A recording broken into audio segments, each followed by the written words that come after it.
Cette émission vous est proposée par ASICS, partenaire de tous les coureurs du Schneider Electric Marathon de Paris. Sunday Night Production.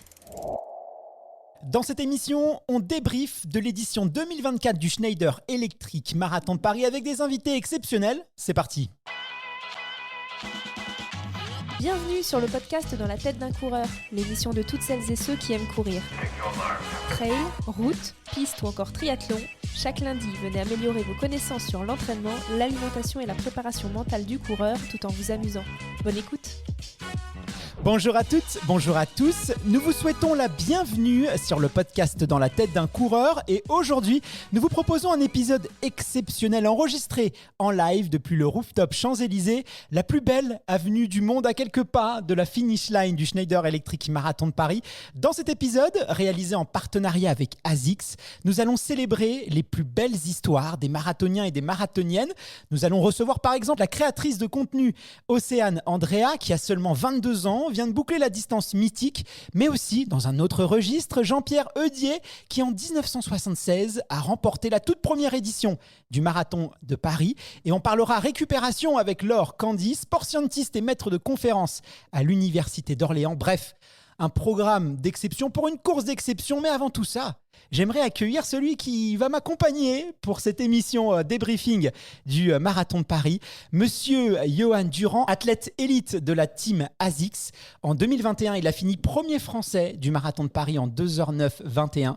Cette année, il s'est un peu reposé parce qu'il se ménage. Salut Johan, comment ça va? C'est un plaisir de t'avoir aujourd'hui dans l'émission. Bonjour à tous. Je me ménage, mais franchement, quand je reviens à Paris chaque année, que je vois les émotions de ce marathon, je me dis l'année prochaine, je le fais. Et là, je pense que l'année prochaine, tu seras là. Il y a de fortes chances que je revienne. Ouais. C'est quand même sympa de venir profiter du spectacle, de l'ambiance, sans pression, sans stress. Tu vois le côté un petit peu plus cool du marathon, mais dès que tu vois les émotions des coureurs au 39e, là, 39, 40, 42, tu te dis tu as vraiment envie de revivre ça parce que c'est vrai que c'est un truc que tu gardes à vie presque, ce marathon. Et le marathon de Paris, pour nous, en tant que Français, et moi j'adore Paris, j'adore cette ville, démarrer sur les Champs-Élysées, on est au pied des Champs-Élysées, là, les voitures sont revenues, mais ce matin, il n'y avait que nous.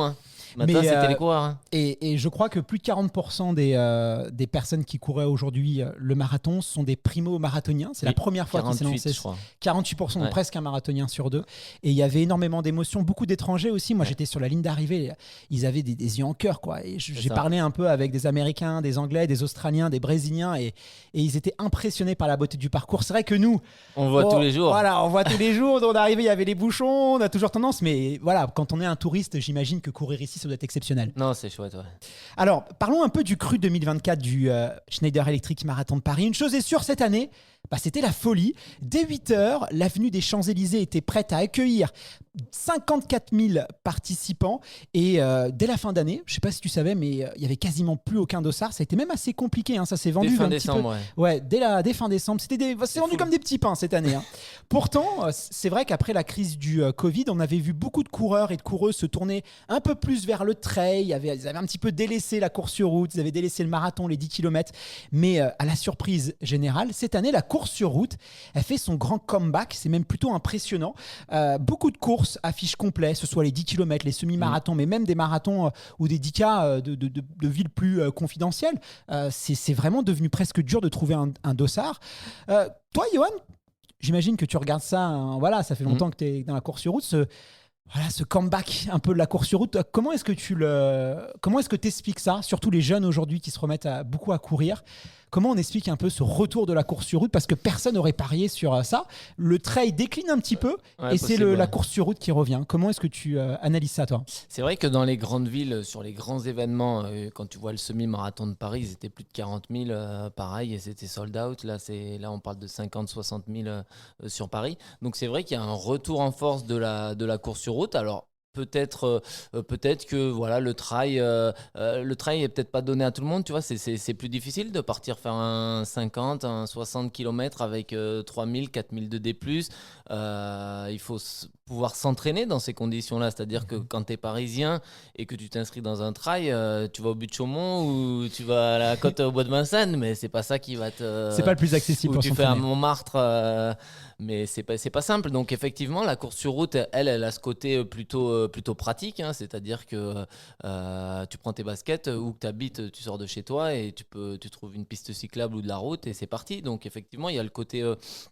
ce côté-là de simplicité qui, à mon avis, marche bien. Et puis après, là où la course sur route, c'est le côté ferveur populaire, c'est-à-dire que le trail, tu es peut-être un petit peu plus cool dans ta montagne parce que les efforts sont plus longs, donc tu es un petit peu plus isolé, un petit peu plus seul. Là, tu crées une espèce de communauté, c'est des vagues de coureurs, ça s'encourage, ça crie. Et je pense que ça aussi, les gens se motivent là-dessus. Donc, et puis après, je pense que c'est un travail aussi de la part des organisateurs, des marques. Elles ont su redynamiser un peu des médias, non mais complètement, c'est tout le monde tire dans le même sens pour faire que ce sport soit un petit peu à la mode et moi j'étais à un événement vendredi avec ASICS, on a couru un 5 et un 10K dans les rues de Paris, c'était la fête, c'est la fête à travers la course à pied, c'est le côté populaire, tout le monde, il y avait des jeux de lumière, c'était une ambiance de dingue, donc effectivement il y a la course à pied à la mode et tant mieux parce que c'est le sport pour moi numéro 1 en termes de santé, en termes de tout ce que vous voulez, de bien-être et de plaisir dans la pratique, c'est ouf, ouais. Alors c'est vrai qu'il y a peut-être aussi un petit effet Jeux Olympiques. Je sais pas si c'est vraiment. Je pense que c'est quand même, pas forcément Jeux Olympiques. Hein. Je pense que c'est vraiment quelque chose qui est rentré. Enfin, la course à pied depuis le Covid, on l'a bien vu. Il y a eu tout le monde s'est mis à courir parce qu'on avait l'autorisation de sortir à 1 kilomètre de chez nous, donc on s'est dit on va courir autour du pâté de maison, mais voilà, les gens se sont mis à courir et comme tu dis, tout le monde tire dans le même sens pour que ce sport reste à la mode, ouais. Mais en tout cas, ce qu'on remarque aussi, c'est qu'il y a beaucoup de trailers qui reviennent un peu sur la course sur route. Aussi, tu parlais de l'Harmonie Mutuelle Semi de Paris. On a vu Mathieu Blanchard qui a vraiment perfé. Moi, je l'ai vu, il était très affûté. Et puis voilà, ils viennent plus aussi pour aller chercher de la vitesse. On se rend compte quand même qu'aujourd'hui, il y a un tel niveau dans toutes les disciplines. Hein. C'est vrai qu'aujourd'hui, même les marathoniens, les meilleurs marathoniens français, je pense à Mehdi Frère, il a fait 2e au championnat de France de cross. On voit qu'aujourd'hui, la polyvalence, aujourd'hui, il y a un tel niveau que il faut être bon partout. En fait, on peut plus avoir de lacunes. Hein, c'est ça. Et on voit qu'aujourd'hui, même les trailers n'hésitent plus à revenir travailler sur la vitesse pour se préparer. Donc voilà, j'ai même parlé avec une triathlète qui fait du trail. Aujourd'hui, les gens sont très hybrides. Ils aiment bien en fait d'aller d'une course à l'autre et ils se sentent plus forcément coureurs sur route ou dans des cases. Ils sont de plus en plus libres. Et puis c'est très bien parce que il faut pour se motiver, changer un peu de décor. C'est super bon pour la motivation. Tu sors un peu de ta zone de confort et tu vas sur un effort sur lequel tu es forcément moins bien. Un trailer qui vient sur la route, il sait que il va manquer un peu de vitesse, mais par contre il va avoir des cannes sur la fin de course, il sait que voilà. Et à l'inverse, quand un vrai pistard vient en cross ou vient sur la route, c'est différent. Donc effectivement, les gens n'hésitent plus à sortir dans les cases, à aller à découvrir d'autres choses pour progresser, et je trouve que c'est bien parce que c'est vrai que dans une logique de plan d'entraînement et de progression, c'est bien de sortir, comme je le disais, de sa zone de confort et d'aller dans des endroits un petit peu différents. Et Mathieu Blanchard, c'est l'exemple type. C'est un mec qui a quand même fait 2h24 ici l'année dernière, je crois, de mémoire. Ou Germain Grangier, qui fait moins de 30 sur 10 km. C'est ça, ça court. Hein. Maintenant, les trailers ne sont plus uniquement des trailers, ce sont des coureurs. Ce sont des mecs qui courent vite aussi sur route. Donc, c'est des athlètes complets maintenant. Alors, on va faire un petit test parce qu'aujourd'hui, on a une 60aine de personnes qui sont là dans le public. Levez la main, ceux qui font de la course sur route. Hop. Alors, ceux qui font aussi du trail, tu vois. Il y en a moins. Il y en a quand même moins. Hein. Il y en a quand même moins. Mais bon, voilà, c'est quand même. Et de la piste. Et de la piste. Et là, il y en a. Il y a quand même 5 personnes. Bravo. Il y a quand même des petits pistards. Alors bon, là. Si on veut être un petit titillon sur le marathon de Paris, c'est vrai que côté élite, aucun membre de l'équipe de France n'a répondu présent sur le tracé parisien.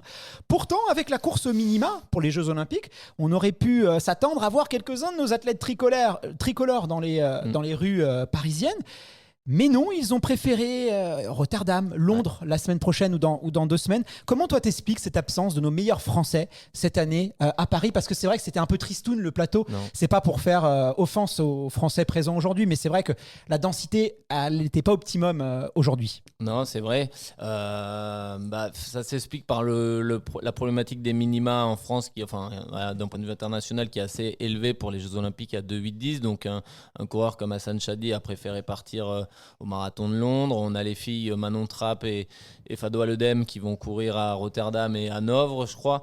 Donc, effectivement, il y a ce côté bouderie, mais moi, voilà, le parcours est pas simple, on le sait à Paris, il y a 260 Surtout mètres cette année, de dénivelé. On en parlera tout à l'heure, mais cette année, c'est le même que l'année dernière. C'est un petit peu changé ouais, quand même. C'est un petit peu changé sur les quais de Seine à cause des inondations, mais effectivement, il n'est pas du tout favorable à la performance parce que la partie la plus difficile est en fin de course, elle est à partir du 35e dans le bois de Boulogne, tu as une bonne bosse et après c'est pareil quand tu reviens dans Paris. Donc effectivement, les cotes sont mal placées. Mais par contre, sur le côté engouement populaire et toute la logistique que tu peux mettre en place quand tu es un athlète élite, moi je l'ai vu en 2021, c'est toi qui décides de l'allure à laquelle tu veux partir. C'est toi qui dis à tes lièvres, moi les gars, on est à Paris, je veux faire 2h09, on part sur une 4h30, tu vois. Ça, quand tu vas à un marathon à Valence en Espagne, tu dis rien, t'es au milieu. Après, t'as tellement de densité aussi t'es noyé dans la masse. Mais voilà, l'avantage de Paris, c'est que d'un point de vue logistique, c'est hyper facile à mettre en place. Les organisateurs, en tant qu'athlète français élite, ils peuvent te mettre dans des conditions optimum, mais après voilà, il faut faire l'effort de venir. Voilà, les Français l'ont pas fait cette année, mais je pense que l'année prochaine il y aura peut-être un peu plus d'athlètes élites, je l'espère, mais en tout cas moi je serai là. Bon, voilà, au moins toi tu seras là, voilà. Non, j'ai plus qu'à tenir ma... Fais gaffe parce qu'on va suivre ça de près. Alors néanmoins, on va parler un peu on va faire honneur un peu aux vainqueurs, aux gagnants et aux gagnantes de cette édition 2024, parce que la délégation éthiopienne et kenyane, elle a répondu présente. Et c'est 2 athlètes ASICS qui s'emparent de l'or et de l'argent. Qu'est-ce que tu peux nous dire un petit peu? C'est vrai qu'il y avait le vainqueur de l'année dernière qui se battait cette année pour garder son titre. Je crois que dans toute l'histoire du marathon de Paris, seulement un coureur a réussi à faire le doublé. Est-ce que c'est lui qui l'a emporté cette année? Non. Non, c'est Moulega Ouma, un Éthiopien qui l'a emporté en 2,5,33. Donc tu l'as dit, pareil chez les filles, c'est une athlète ASICS aussi. C'est Fatwat Fikir en 2h20,45. Et c'est des bons chronos, hein, c'est des bons chronos, de 5 chez les gars et 2,20 chez les filles. C'est plutôt correct parce que les conditions météo n'étaient pas optimales, on va le dire. Ouais, il y avait un poil de vent, tu vois. Mais il y a toujours quand même un plateau d'étrangers qui vient comme ça, d'une dizaine de coureurs africains, kenyans, éthiopiens qui viennent pour se faire les dents, pour se montrer et pour aller après sur des majors style Berlin ou Londres pour aller un petit peu monétiser leur niveau de performance. Mais effectivement, Paris tout à l'heure on a dit il y a un coureur sur 2 qui est primo-marathonien dans l'épreuve populaire, enfin de masse, et chez les élites c'est la même chose, c'est-à-dire que c'est des coureurs africains qui sont en devenir, qui veulent se montrer auprès des gros marathons et qui viennent sur Paris pour se faire les dents. Et effectivement après ça reste des chronos corrects, hein, de 5 c'est presque au niveau des meilleurs marathons mondiaux, hein. Néanmoins on a vu la souffrance, hein. Moi j'ai suivi j'ai eu la chance de pouvoir, pour une fois j'ai suivi chez moi, parce que malheureusement on n'a pas l'organisation ne nous a pas mis à disposition les outils pour pouvoir faire un suivi de course. Donc j'avais au moins l'honneur de pouvoir regarder depuis la maison. Alors c'était assez agréable chez moi, j'avais un petit peu moins froid et c'est vrai que les visages étaient très marqués, hein. Très marqués. Et même on reparlera tout à l'heure de la course chez les amateurs, mais ça s'est bien battu aujourd'hui. Ça s'est battu ce matin, ouais. C'est vrai que le faciès des coureurs africains, d'habitude, ils laissent peu transparaître de fatigue, et pour le coup, alors je sais pas quoi l'expliquer, hein, est-ce que c'est vraiment ils se sont donnés au maximum pour faire leur performance, ou la météo faisait que tu vois c'était un peu dur, donc je sais pas. Ils sont allés au bout d'eux-mêmes en tout cas. Ça. À noter également la présence de Yuki Kawachi, le japonais de tous les records. Alors c'est quand même un garçon aussi assez particulier, assez atypique. Alors lui, il a fait 200 marathons sous les 2h20. C'est un boulémique de compétition qui court quasiment tous les week-ends un marathon. C'est un phénomène à lui tout seul. Est-ce que toi, ça t'impressionne justement, cette capacité à enchaîner les courses? C'est vrai que moi, je me souviens, il y a 5-6 ans, on a beaucoup parlé de lui. À l'époque où on disait encore qu'on pouvait courir qu'un marathon par an, par saison, c'est vrai que ça a un petit peu évolué. Et justement, grâce aussi à des phénomènes comme ça qui montrent que le corps peut aussi récupérer.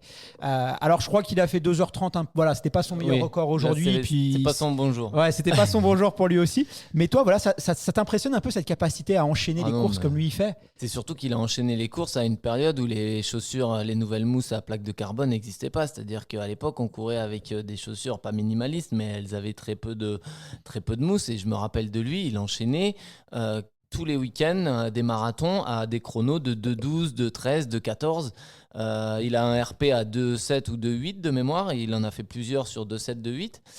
Mais c'est quelqu'un, alors voilà, je connais pas son tempérament, donc je le connais pas personnellement, mais si tu l'avais cadré, ce mec-là, si tu lui avais donné une vraie préparation, parce qu'il enchaînait tous les week-ends, tous les 15 jours, c'était pas des blagues.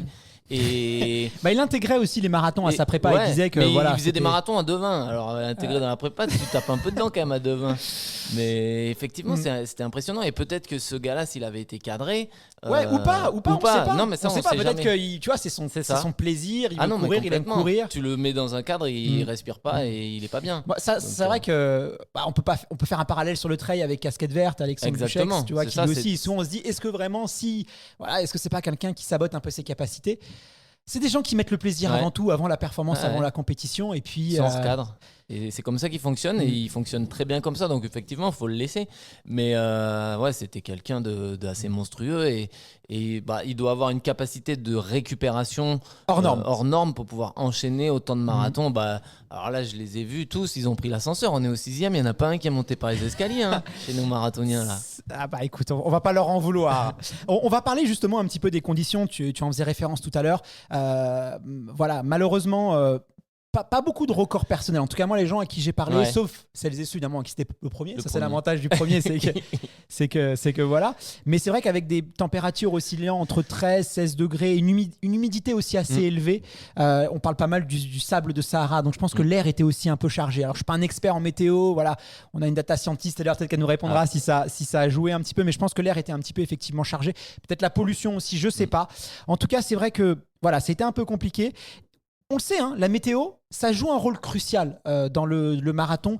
Et clairement, si les conditions météo ne sont pas là, c'est dur d'aller chercher en tout cas une performance. Ah non, mais c'est la base. Tu as beau t'entraîner pendant 6 mois, si le jour de la course, il y a 70 km/h de vent, tu peux rien faire. C'est vraiment là, t'es dépendant des aléas climatiques. Et c'est vrai que, alors ce matin, c'était pas la catastrophe, parce qu'il faisait quand même assez doux. L'année dernière, je me rappelle, il faisait quand même beaucoup plus frais, il faisait plus froid et il y avait peut-être même encore un poil de vent.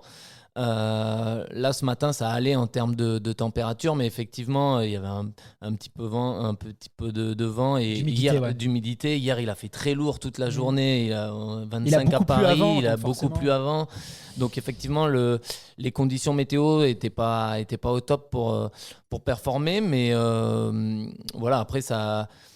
Il faut que Paris, il est placé début avril. Donc début avril, tu as toujours cette interrogation par rapport à ça. C'est les premières chaleurs, c'est ça. C'est vrai, c'est ça. Et souvent, il fait très froid au départ et après, il peut faire 15-16 degrés. Et c'est vrai, quand on n'est pas habitué, ça peut être un peu compliqué. Alors le parcours, il a fait aussi beaucoup parler aujourd'hui, avec cette petite modification de dernière minute. Ils ont râlé ou pas, les gens? Au début, les gens étaient quand même assez contents en se disant on passe pas en bas, on descend pas. En bas, il y a un peu ces faux plats montants, ces côtes là qui sont quand même pas très agréables. Il en restait quand même quelques-unes. C'est pas tous les franchissements de pont qui ont été annulés. Voilà, il y en a qui étaient un peu déçus. Et je crois que c'était quand même un faux plat montant descendant. Donc c'était pas très très plat. Moi, j'ai parlé justement avec un coureur qui en a fait plus de 10 éditions. Il m'a dit non, cette année, le parcours était quand même un peu plus dur. Un dénivelé positif de 269 mètres et un dénivelé négatif de 260 mètres. C'est presque un trail, le marathon de Paris. Le marathon pour tous, le marathon des Jeux Olympiques fera 450. Alors là, c'est rien, 260. Ça aurait dû attirer nos Français, justement. Tu vois, ils auraient pu s'entraîner.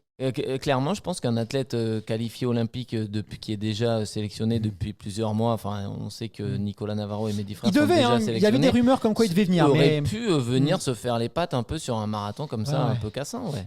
À l'image de Marseille-Cassis, où il y a beaucoup de près de Hassan Chadi, Nicolas Navarro était présent. Il y avait des rumeurs comme quoi Nicolas devait prendre le départ. Bon, finalement, non. J'espère que c'est pas un mauvais signe, mais voilà, après. Mais 269, c'était que des rumeurs, c'est peut-être complètement faux. 269, c'est quand même beaucoup pour un marathon. Alors après, ce qu'on dit, c'est quand tu montes, tu redescends fatalement à un moment donné. Donc c'est vrai que tu as des passages un peu favorables. Je pense au bois de Vincennes, quand tu reviens du bois de Vincennes et que tu redescends sur Paris, là, le SMI, ça redescend un peu jusqu'au 25. Tu redescends un léger faux plat descendant. Donc ça va, mais effectivement, sur le long terme, malgré tout, ça reste un marathon difficile. Ouais. Alors, le marathon 2024, c'était une très belle édition. Avec beaucoup aussi, on a vu beaucoup plus de marques, tu vois, qui sont venues, qui s'intéressent au running, qu'on n'avait pas forcément l'habitude de voir. Et aujourd'hui, c'est cet engouement aussi, c'est aussi plus de moyens, donc plus de belles courses, plus d'athlètes qui peuvent se faire sponsoriser, plus de moyens, quoi. Et c'est vrai qu'ASICS a frappé quand même assez fort cette année, notamment en organisant pour la première fois en amont du marathon, le vendredi soir, je crois, 2 courses élites, le 5 et le 10 km, en plein cœur de Paris. Je crois que ça n'a pas les Royales, mais tu vas me confirmer. Là, l'équipementier japonais a mis le paquet cette année. Il est en reconduction, je crois, jusqu'en 2031 maintenant. Il sera encore partenaire. Et c'est vrai que là, les moyens qu'ils ont mis, c'est à faire pâlir quand même les plus beaux marathons. J'ai fait Boston, j'ai fait New York. Là, les moyens déployés, surtout sur cette course-là, c'était exceptionnel. Fallait voir l'ambiance. C'était un show. C'était un véritable show. On n'a jamais vu ça. Moi, j'ai jamais vu ça. Là, c'était des moyens considérables. C'est dingue quand même les efforts et les moyens qu'ASICS déploie cette année. Tu trouves pas ? Ça revient tout à l'heure à ce qu'on disait, qu'on parlait de l'effet de mode de la course sur route, mais effectivement les marques y sont pour beaucoup aussi, parce que aujourd'hui tu cours plus avec ton short et ton t-shirt en coton comme dans les années début des années 80, 90, tu vois, t'avais ton Kawaii et puis tu cherchais pas s'il était déperlant, s'il était respirant ou quoi que ce soit, tu t'en foutais, là tu partais avec ce que t'avais, avec la paire de chaussettes en coton, elle était pas anti-frottement, c'était à la russe. Et puis la montre GPS. C'était une montre. C'était une montre, ouais. Donc effectivement, les marques ont très bien compris l'enjeu de proposer des produits de qualité, et au-delà de proposer des produits de qualité, ils se sont dit il faut aussi qu'on communique et qu'on mette en avant nos qualités de chaussures et de textiles. Et ASICS a très bien fait les choses. Elle a sorti des chaussures de qualité pour le quotidien, mais aussi une chaussure ultra compétitive pour la compétition. Et effectivement, elle cherche à la mettre en avant par des shows, par de la fête, c'était vraiment la fête du running. Il y avait les 100 athlètes sponsorisés par la marque. La plupart des athlètes élites étaient tous là. Tout le monde a joué le jeu, des Américains, des Kenyans, des Australiens, des triathlètes, Léo Bergère, tout le monde est venu. Léonie Perriot, tout le monde est venu sympa, pour cet avec événement. Il y a eu des bonnes perfs, il y a eu des bonnes perfs, il y a eu des très bons chronos. C'était un show, c'était une petite boucle de 2,5. Donc tu tournais en boucle autour avenue de l'Opéra et Palais Royal. Donc voilà, c'était la fête de la course à pied, de la musique partout, des LED, enfin. J'espère que ça va durer, que c'est quelque chose qu'on va revoir, parce que c'est vrai qu'il y a eu des éditions un peu tristounes du marathon de Paris. On déçoit que c'était un marathon qui était très vieillissant, où des fois il y avait peu de. Et là, il y a un peu un regain. J'espère que ça va capitaliser. Après, je pense qu'avec les primo-accédants qui viennent aussi, il y a tout un entourage qui vient encourager ces mecs-là. C'est plus des gars qui ont fait déjà 10 marathons et dont la famille elle reste en Bretagne. Tu vois, là, c'est tout le monde vient. Je fais mon premier marathon et je veux du monde. Et du coup, sur la route, moi, j'ai fait le parcours. J'ai accompagné des mecs en Vélib. J'ai presque fait 42 km en Vélib. Donc franchement, j'ai presque couru un marathon. Connaissant le Vélib, oui. Ouais. Et je trouvais que cette année, il y avait encore plus de monde que les autres années en termes de spectateurs. Moi aussi, moi, c'est mon rêve. C'est mon rêve de voir un marathon de Paris, comme un marathon de Berlin, comme un marathon de Londres. Tu vois, c'est vraiment mon rêve. Et je pense que c'est possible. Il faudra encore quelques années, mais je pense que c'est possible avec peut-être un parcours après les travaux qu'il faudrait essayer un peu d'aplatir, même si c'est compliqué à Paris de part. Après, avec un plateau élite, il y a encore de belles choses à faire. Alors, le marathon de Paris, c'est aussi l'occasion pour les marques de présenter un peu leurs nouveautés. Tu parlais tout à l'heure d'ASICS avec leurs chaussures carbone performance qu'on a beaucoup vu, mais il y a aussi des études qui sont présentées. Et cette année, Campus Coach, l'application d'entraînement qui est partenaire aussi officiel du marathon de Paris, a dévoilé une enquête qui nous a plongé un petit peu dans les habitudes des coureurs à pied. Et les chiffres sont assez révélateurs. Je voulais en parler avec toi pour avoir ton avis d'athlète élite. Je les connais pas, donc là tu vas me les apprendre. Je vais te les dire. L'allure moyenne des runners français aujourd'hui, est-ce que tu sais ce que que c'est. Sur le marathon ? Non, à l'entraînement. C'est vraiment Ah. dans la pratique quotidienne. L'allure moyenne, à ton avis? Il y en a un, voilà, dites, vous pensez quoi là? Ceux qui pensent que c'est moins de 5 au kilomètre, levez la main. Non. Ouais. Moins de 5, non. Mais 5,40 ? Eh ben, c'est 6,12, l'allure 6,12. moyenne homme-femme. Hein, Ouais. c'est une moyenne, voilà, évidemment un peu moins chez les garçons, un peu plus chez les filles. La distance moyenne, c'est 8,1 km par sortie, c'est en augmentation. C'est déjà pas mal, C'est ouais. quand même pas mal. Hein. La motivation numéro 1 pour les coureurs, c'est de se lancer des défis, c'est de se dépasser. C'est un peu aussi l'esprit marathon, c'est peut-être pour ça que c'est... voilà. En ce qui concerne l'équipement, à noter Garmin, qui est le plus gros, le chouchou vraiment des coureurs à pied. 76% des répondants disent courir avec une Garmin. Ah bah oui. ASICS qui se place en tête des marques de chaussures. Ça lui fait plaisir. T'es dans la bonne écurie, Johan. Suivi de près par Socomi, voilà, et Oka aussi, c'est vrai, qui est vraiment de plus en plus présent, Ouais. assez surprenant aussi sur la route, qui sont de plus en plus présents. Un détail intéressant, seulement 23% des runners ont adopté une chaussure à plaque carbone, tu vois. Donc Oui. voilà, finalement, c'est assez peu. Donc, qu'est-ce qu'on se rend compte? Une pratique très axée sur le côté populaire, très axée sur le plaisir avant tout. Toi, ces chiffres, est-ce qu'ils te surprennent, notamment la plaque carbone? C'est vrai que ça fait beaucoup de bruit dans un éco. C'est un peu une tempête dans un verre d'eau. Élite, la plaque carbone, on sait qu'elle n'est pas forcément recommandée pour tous les coureurs, toutes les foulées. Un coureur qui est débutant, qui est un petit peu lourd, ça va pas lui donner la même énergie. On va pas avoir le même retour d'énergie et gain de temps qu'un athlète kényan de 50 kilos. Donc effectivement, elles sont pas du tout adaptées pour tous les profils. C'est une Ferrari, hein, la plaque de carbone. Et puis surtout, c'est une Ferrari qui coûte cher. C'est une chaussure à 250 €. Ouais. Même si on est Voire même plus maintenant. Hein. Des fois, ça oui, dépasse les voire 300 beaucoup plus. €. Hein. Donc c'est hallucinant. effectivement, l'atout numéro 1 de la course à pied, ça reste le côté simpliste de la course. Tu as juste besoin d'une paire de chaussures et c'est tout. Après, tu peux courir et tu n'as pas besoin d'équipement, tu n'as pas besoin d'aller à la piscine, tu n'as pas besoin d'autre chose. Tu pars de chez toi et tu as juste besoin d'une paire de chaussures.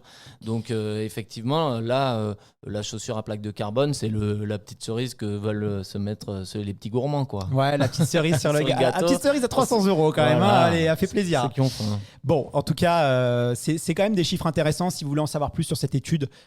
Donc, c'est l'étude de Campus Coach. Vous tapez étude pratique. Mais 8 des km, coureurs c'est à pied. bien, hein, parce Ouais. que tu vois, ça prouve que les gens sont aussi dans une logique, pas simplement de faire 3-4 kills à la maison. C'est 8 Alors, kilomètres, c'est quand pas même une mal, hein. étude basée sur des pratiquants, Ouais. donc des pratiquants réguliers, mais c'est quand même en augmentation. Alors, cette étude révèle aussi que dans la tête d'un coureur, le podcast est le préféré des coureurs. Ah. Donc, merci infiniment parce que Bravo. c'est vrai que vous êtes.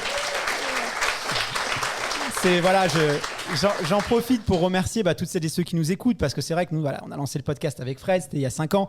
Je me souviens de la première semaine, on avait 72 téléchargements, on était trop contents, on se disait si on arrive à faire 500, ce serait génial.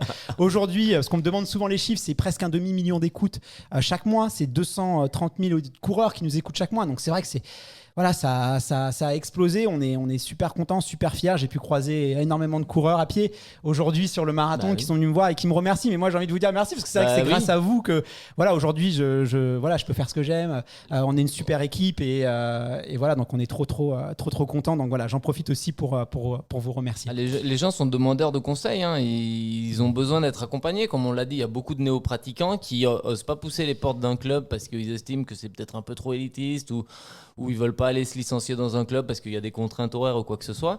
Et du coup, ces gens-là, il faut les accompagner parce qu'ils sont pas livrés à eux-mêmes, mais ce sont des gens, des néo-pratiquants, donc ils connaissent pas forcément la course.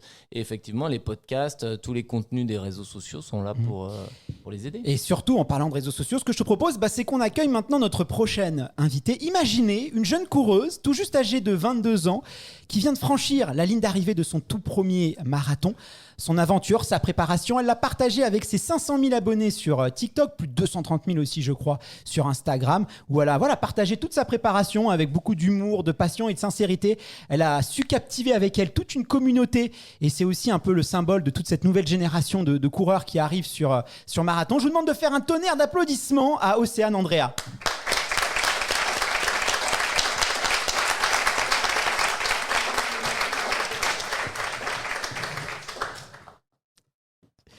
Je suis toute gênée. Non, il faut pas. C'est vrai que c'est une entrée en matière.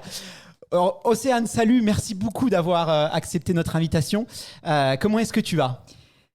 très fatiguée. Je m'excuse d'avance si mes mots sortent pas très bien, mais j'ai le cerveau complètement en compote. Bah, j'ai la voix un peu cassée, moi. Je sais pas si ça s'entend, mais du coup, je te comprends. Je te présente Johan. Johan, je sais pas si tu connais Océane. Est-ce que t'es sur TikTok, toi, Johan? Pas du tout. Pas du tout. Qu'est-ce que t'attends? J'ai passé la trentaine, désolé. Non, je suis sur Instagram, c'est déjà pas mal. C'est déjà très bien. Bon, Voilà. allez aussi sur Instagram. Alors, Océane, c'était ton tout premier marathon. T'as la médaille autour du cou, tiens. C'est vrai que cette médaille a fait beaucoup parler. Est-ce que tu l'aimes, cette médaille? Alors, pour la décrire un petit peu, bah tiens, décris-la, tiens, nos auditeurs. Alors moi, je l'avais pas regardé jusqu'à, je dirais peut-être 4 jours avant le départ, parce que je me suis dit, je vais me faire la surprise, etc. Pas du tout. Au final, j'ai envoyé un message sur un groupe et j'ai demandé à quoi ressemble la médaille. Et on m'a dit un onion ring. Oui, c'est vrai que c'est un peu le qualificatif. Mais je la trouvais pas trop moche. Juste, je trouvais que c'est vrai que ça ressemble pas aux médailles qu'on a d'habitude. Mm. Mais au final, une fois que tu l'as, tu la trouves juste trop belle. Bah oui, Bah, c'est ça. t'es fier de la porter. émotions. Voilà. Mais chaque année, hein, ça fait un peu débat. Ah C'est bah, un peu le running gag. Hein. Chaque année, sur les c'est- réseaux sociaux, c'est Bah, un sketch. Hein. les goûts et les couleurs. Moi, je l'aime bien cette année parce qu'ils ont mis le drapeau tricolore. Voilà. D'accord. Et un marathon de Paris, moi, quand il n'y a pas le drapeau français, ça m'embête. Et là, il y a le Effectivement. drapeau tricolore. Effectivement. Alors, c'est un anneau, j'imagine que c'est. Les JO, je crois. Faut pas le dire au CIO, hein, parce que je pense que ça voilà. Mais j'imagine que c'est quand même pour ressortir, pour les Jeux Olympiques de Paris. Alors, Océane, comment ça s'est passé ce premier marathon? Moi, j'ai vu quand même pas mal de souffrance. Hein, sur les finishers. Est-ce que toi, Ouais. t'as trouvé ça dur cette année? Alors, bizarrement, je crois que c'est la course qui est passée le plus vite de ma vie. Mais pas les 7 derniers kilomètres. Les 7 derniers, je les ai vus passer comme si c'était Tout un le monde dit marathon ça. Hein. Tout tout le monde seul. dit que ça. C'était horrible, ça m'a tapé dans les jambes, mais j'ai adoré ma course. Je pense que ça faisait tellement longtemps que je l'attendais que je pouvais que l'apprécier, même si c'était très dur à la fin. Et je suis très fière de l'avoir fini. Bah, tu Bravo. peux être fier de toi parce que, je le répète, hein, c'est seulement 4% des Français aujourd'hui, moins d'1% de la population mondiale qui court un marathon. Donc voilà, être marathonien, c'est aussi faire partie d'un club. Ouais. Voilà, Une communauté. Et puis c'est surtout une préparation très très longue. Tu vas nous en parler justement parce que tu as pas mal de choses à dire et en plus tu as été très sérieuse sur ta prépa. C'est vrai que cette fin de course, elle était compliquée et souvent on parle de négative split, positive split et on nous dit souvent bah voilà, ce qu'il faut faire sur un marathon, c'est un négative split. Donc sa deuxième partie du marathon plus rapide que la première. Ça c'est un conseil qu'on entend beaucoup mais clairement à Paris, moi je le C'est déconseille. impossible. Je le Impossible. déconseille. Et il y a des gens comme ça qui suivent un peu bêtement les recommandations très génériques. Mais là, sur le parcours, honnêtement, si tu partais trop vite, t'étais cuit quoi aujourd'hui. Ah, c'est dur parce que la difficulté pour relancer au 35e avec les deux bosses dans le bois de Boulogne et dans le retour de Paris, c'est compliqué de trouver l'énergie nécessaire et t'es en fin de course, donc mentalement t'es usé, ça fait 2 heures, 2h30, 3h, 3h30, 4h que t'es sur le macadam en train de suer, tu commences à plus trop avoir d'énergie, t'es déshydraté presque, enfin t'as les glucides au plus bas, donc effectivement être capable de relancer c'est dur. Donc, vaut mieux prendre un petit peu d'avance sur la première partie de Paris qui est un petit peu plus favorable. Mais c'est vrai que tout merite, c'est impossible de squeezer le bois de Boulogne, je pense. Donc, Il y a moins de bois de Boulogne quand même cette année au moins. par contre, il y a moins de bois de Ouais. Boulogne. Il y a peut-être un petit peu moins de pavés et encore, il y en avait quelques-uns. Mais après, voilà, on sait que c'est ce qui fait le charme de Paris aussi. C'est ça. Hein, c'est parce que ça te marque à vie quand t'as souffert comme ça pendant Ouais. 7 km. C'est Ouais, aussi. bah, c'est ça. Si c'était trop facile, le marathon serait pas le marathon. C'est ce qui le rend mythique, c'est juste le côté que tu sais que tu vas morfler. Pendant 40 minutes, il faut que tu souffres. Tu souffres Tu 40 confirmes, minutes, Océane mais après, Je vais en voilà. faire des cauchemars de ces 7 km, c'est 100% sûr. Alors, qu'est-ce qui t'a donné envie justement de te lancer sur le marathon? Parce que c'est vrai que le marathon, pendant longtemps, c'était un peu la course, on va dire, qu'on conseillait un peu en fin de carrière pour Ah les oui. coureurs qui étaient à passer 30 ans. Et puis aujourd'hui, on voit de plus en plus de jeunes qui se lancent sur marathon. C'est même des fois leur première course, leur premier défi. Voilà, qu'est-ce qui t'a attiré et qu'est-ce que tu penses qu'attire aussi les jeunes? Alors, t'es pas le porte-parole, mais tu dois avoir quand même une meilleure connaissance que Johan et moi. Pour ma part, je pense que j'ai toujours un peu mis le marathon sur un piédestal. Pour moi, ça a toujours été quelque chose d'énorme. De me dire, si un jour je fais un marathon, je suis Ironman, quoi. C'est incroyable. Et c'est vrai qu'au départ, quand je courais pas du tout, même pour moi, un semi-marathon, c'était énorme. Et une fois que tu arrives à passer cette étape-là, je me suis dit, mais en fait, peut-être que je peux peut-être le toucher un peu, ce marathon. Donc, je me suis entraînée un peu sur semi. Et quand une amie à moi m'a proposé de faire le marathon avec elle, je me suis dit que c'était une expérience en or que je pouvais absolument pas refuser. Et c'est une des meilleures décisions que j'ai pu prendre. Alors, on dit souvent que le marathon, c'est effectivement c'est le jour J, mais il y a aussi les 12 semaines de préparation. Alors, des fois, c'est même un peu plus pour celles et ceux qui ont un peu moins de coffre, on va dire. Toi, comment est-ce que tu as vécu ta prépa? J'imagine qu'il y a eu des hauts, j'imagine qu'il y a eu des bas. Comment ça s'est passé? Alors moi, elle a duré 16 semaines, pour être exact, même 18, je pense, le temps que je me mette un peu dedans. Les deux C'est premières, bien, c'était c'est de bien. se chauffer. Quand on a un peu moins d'historique, c'est Ah, mais bien oui, de prendre son temps. complètement. Surtout qu'avant, en fait, je faisais que des prépas semi-marathon. Et après, je me suis dit, je vais un peu me stabiliser. Et après, j'ai vraiment mis le pied dans la prépa marathon. Et c'est clairement des hauts et des bas, surtout comme c'est en hiver. Oui. T'as le moral qui n'est pas forcément là. La météo n'est pas toujours optimale non plus. Tu peux tomber malade. Enfin, il y avait vraiment beaucoup de hauts et de bas. Mais je pense que c'est ça aussi qui a fait que c'est une préparation qui est incroyable. À quoi tu te raccrochais justement? J'imagine que tu as eu des moments qui étaient quand même assez difficiles. Une préparation aussi, il faut quand même être sérieux, il faut pouvoir être discipliné parce que c'est aussi ça le marathon. Le marathon, c'est pas seulement la course, c'est vraiment un ensemble. C'est la préparation. C'est ce que qui je est dis, moi, lourde. c'est 12 semaines plus un, peu importe ton chrono, peu importe ton temps. Pour moi, les gens, des fois, ils sont là à parler de chrono, mais honnêtement, moi, quelqu'un qui va le faire en 5h50, mais qui s'est préparé sérieusement, qui part peut-être de zéro, qui était sédentaire, et qui va tenir jusqu'au bout, qui va croire en lui, parce qu'il y a des hauts, il y a des bas, on le sait, que quelqu'un, tu vois, qui va peut-être le faire en 3h30, mais qui s'est préparé à la volée. Voilà, moi, en tout cas, j'ai plus de mérite, en tout cas à titre personnel, ça n'engage que moi et pour C'est ces ça. personnes-là. Toi, à quoi tu t'es justement raccroché? Parce que c'est une distance qui fait peur aussi, le Clairement. marathon. Et des fois, on se dit, franchement, est-ce que j'ai ma place, quoi? On peut se sentir aussi un peu imposteur. Je pense que moi, ce qui m'a vraiment permis de tenir, c'est cette volonté de toujours me dépasser. J'avais vraiment envie de le faire et de franchir cette ligne. À mon âge, je voulais vraiment avoir la chance de pouvoir être la première de toute ma famille qui est marathonienne, de pouvoir le sortir à T'as tous une les famille repas de sportive ou pas? Dans ma famille, Ouais. mes parents courent. Ils sont plus trail. Ouais. Bon, trail, c'est un grand mot. Ils savent pas que ça existe le trail, mais ils font du trail. D'accord, et cours en montagne. Exactement. Mais ils en font. Enfin, ils en faisaient. Là, ils en font plus trop. Mais mes parents couraient pas mal.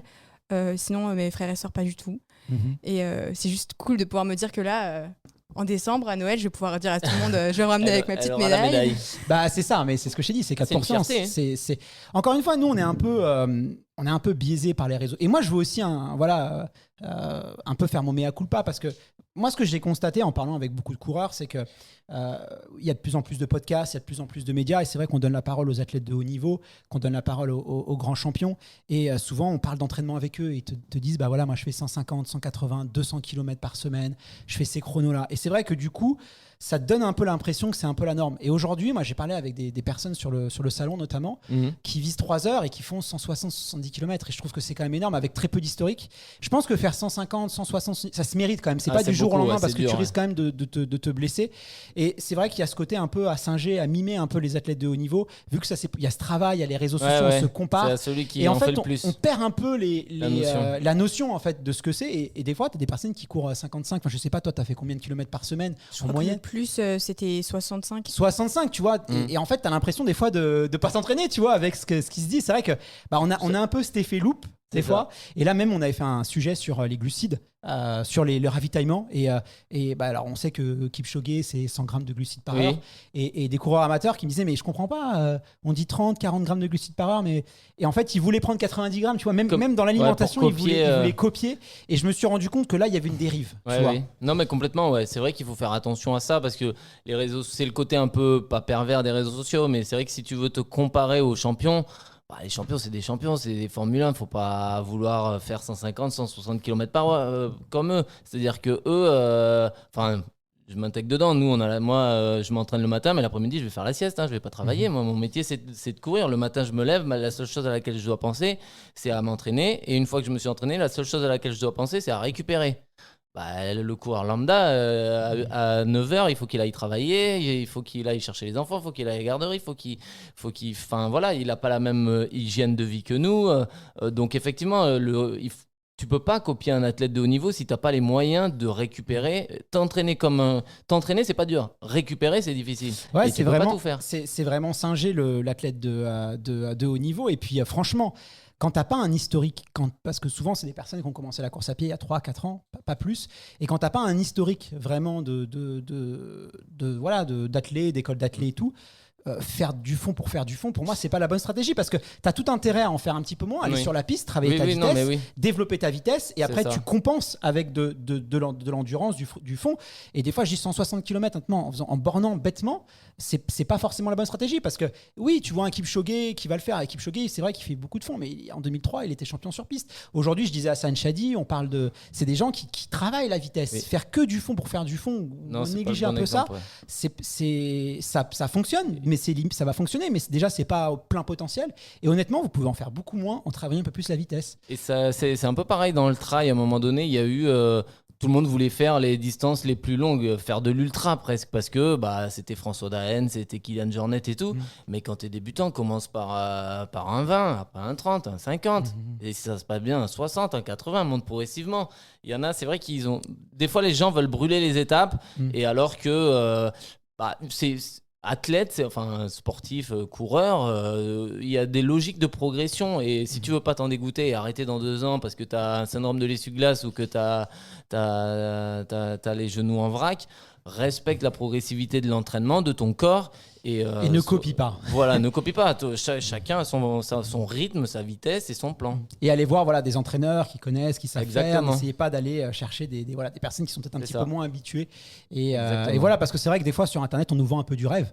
Moi, je dis souvent, c'est un peu comme tu sais les formations entrepreneurs où on fait croire aux gens qu'ils vont suivre une formation et ils vont devenir multimillionnaires. Il y a un peu aussi ce nouveau coach un peu qui te disent voilà, tu vas faire ça à 160 et tu vas faire 2h30 au marathon. Non, c'est pas. Oui. Voilà, il faut de l'ancienneté, il faut que le corps soit habitué, c'est très très progressif. Chacun a son histoire. Tout le monde a son pourquoi il court, pourquoi il se lance sur marathon. Et une fois que tu as répondu à sa question, après tu mets un schéma en place, mais qui doit être adapté à ton profil et à ta vie et à ce que tu as envie de faire comme performance. Alors, c'est normal de faire des erreurs. Et moi aussi, j'en ai fait. Croyez-moi, j'ai eu mon lot d'erreurs et je pense que toi aussi, c'est aussi logique. Toi, Océane, comment tu as commencé un peu ta prépa ?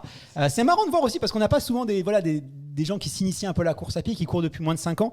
Et je pense qu'on va tous se reconnaître des fois dans les erreurs. Alors, comment au début, tu t'es un peu renseigné pour pratiquer ? Est-ce que tu allais voir, des magazines sur Internet ? Comment tu as fait pour trouver des plans au début ?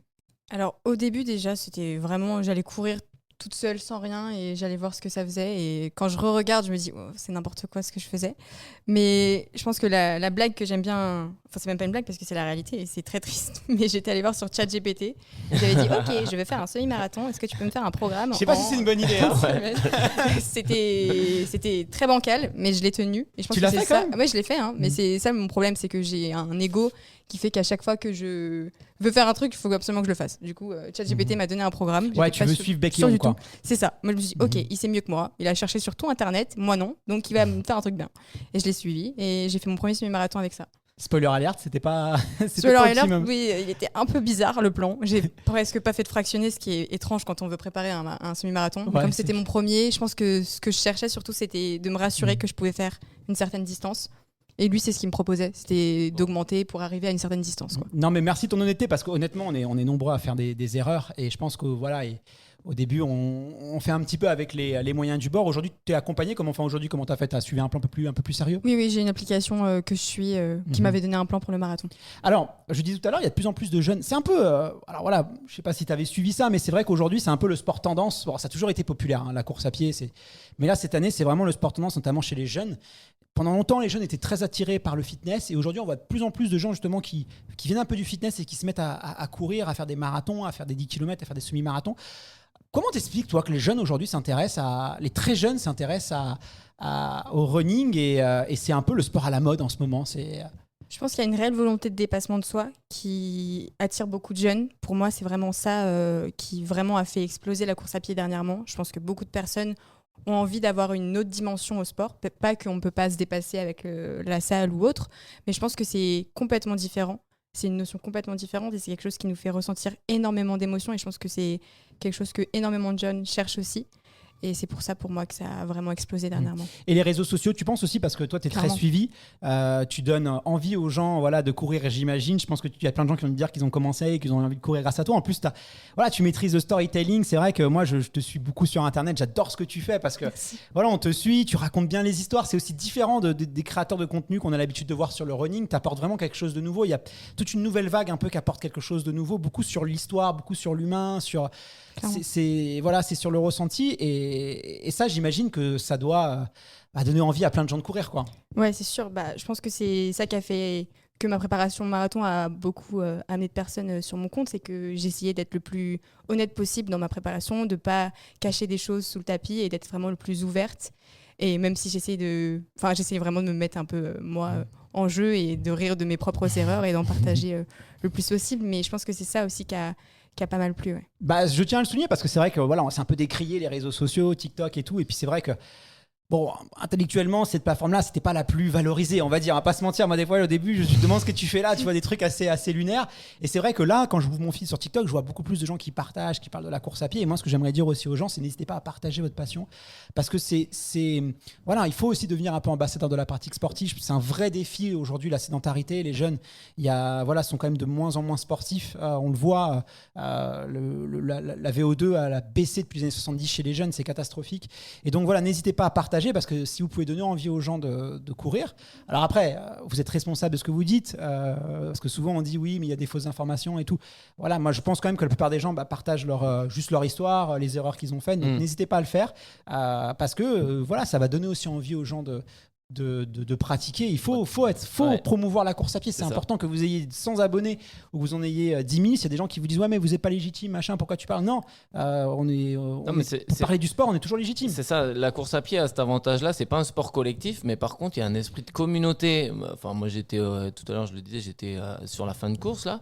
Il y avait des gens qui se parlaient, je pense qu'ils se connaissaient pas avant la course, hein, mais ils s'encourageaient au 30e. Tu l'as ressenti ça? J'ai parlé à plein de gens. Tout le monde s'encourageait. Allez gars, allez vas-y mec. T'as Alors pas ça dans le fitness, tu vois. Ils se connaissaient pas il y a ce côté 2 heures. communautaire. Et il n'y a pas ce côté communautaire. Tout le Donc monde même pousse, dans plein d'autres sports. Ouais. Enfin, c'est ça. Là, ils ont vécu un moment de galère tous ensemble. Et c'est pareil quand tu fais la préparation en groupe, que tu crées des petites communautés pour aller t'entraîner, des fois pour te pousser, pour te motiver. Il y a ce côté collectif dans le dépassement de soi qu'il n'y a pas dans les autres sports individuels. Ouais, c'est un sport où les gens, c'est comme un sport où une communauté qui est très bienveillante. Ah bah c'est ça, exactement, c'est 100% bienveillant. Il y a toujours quelques petits zigotos, voilà, toujours sur les réseaux sociaux, des gens un peu qui ont une vision assez fermée, axée sur la performance. Heureusement, ils sont de moins en moins nombreux.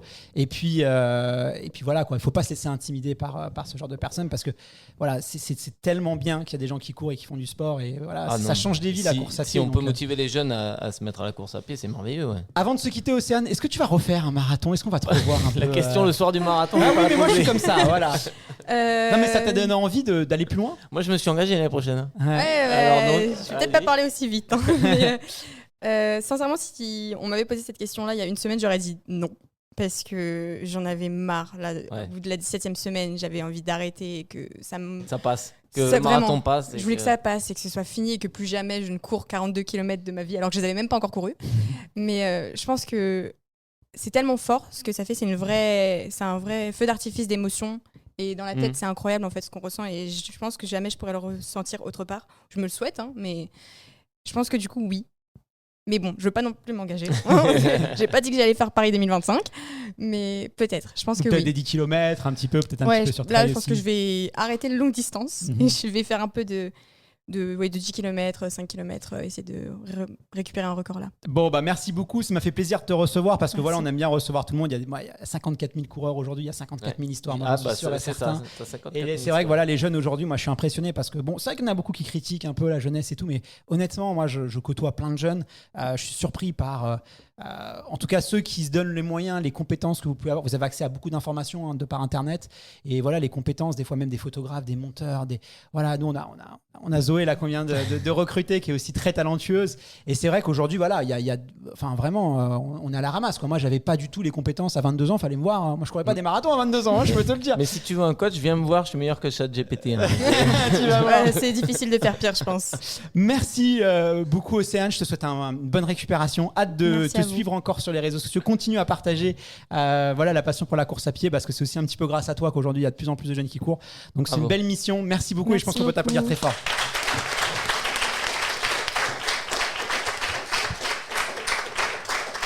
Justement, on est parti à la rencontre des finishers et finisheuses de cette édition 2024 du Marathon de Paris. On allait recueillir leurs impressions. Attention, émotion garantie dans ce petit magnéto. C'est parti.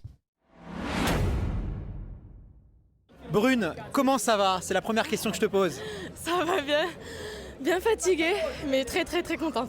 T'as les larmes aux yeux. Alors est-ce que c'est des larmes de bonheur, des larmes un peu de regret? Qu'est-ce que tu peux m'en dire? Ah non, des larmes de bonheur, je suis très contente de moi, d'avoir fait toute cette prépa et d'aller jusqu'au bout du marathon. Très contente. Comment s'est passée la prépa? J'ai l'impression que pour toi ça a été vraiment un chemin très important. Oui, parce que du coup j'y suis depuis janvier. Et puis c'est pas facile, j'habite en Savoie, alors faut toujours y aller quand il fait très froid.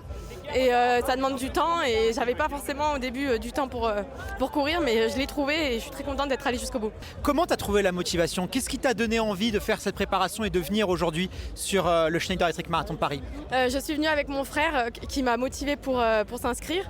Et après, j'en ai parlé aussi à mes proches, à mes collègues, à des amis. Et du coup, ils ont été très soutenants pendant toute la prépa. Qu'est-ce que ça fait? Est-ce que tu es fier de toi? Oui, très fière, mais très mal aux jambes là aussi. Salut Jérôme, alors Jérôme, toi je crois que c'est ton 10e marathon de Paris, donc tu es un expert de la distance, du parcours. Cette année, plusieurs particularités, une fin qui a changé, aussi en dernière minute un petit changement sur les quais. Qu'est-ce que tu en as pensé toi du parcours avec l'expérience que tu as? Alors plaisant, c'est bien de changer un petit peu.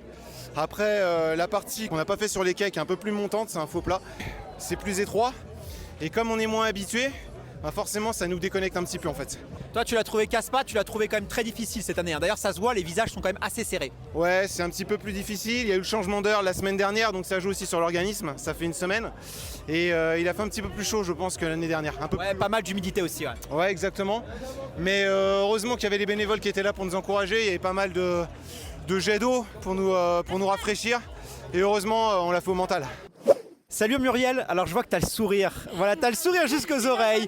Voilà, t'as la banane, t'es sur un petit nuage là. Est-ce que tu peux nous dire pourquoi t'es aussi heureuse aujourd'hui? Eh ben en fait, j'ai fait un RP de plus de 2 minutes en plus au marathon de Paris qui est pas roulant du tout. Et puis franchement, je suis super heureuse. J'ai été accompagnée de mon chéri en plus qui m'a servi de lièvre. Je suis aux anges.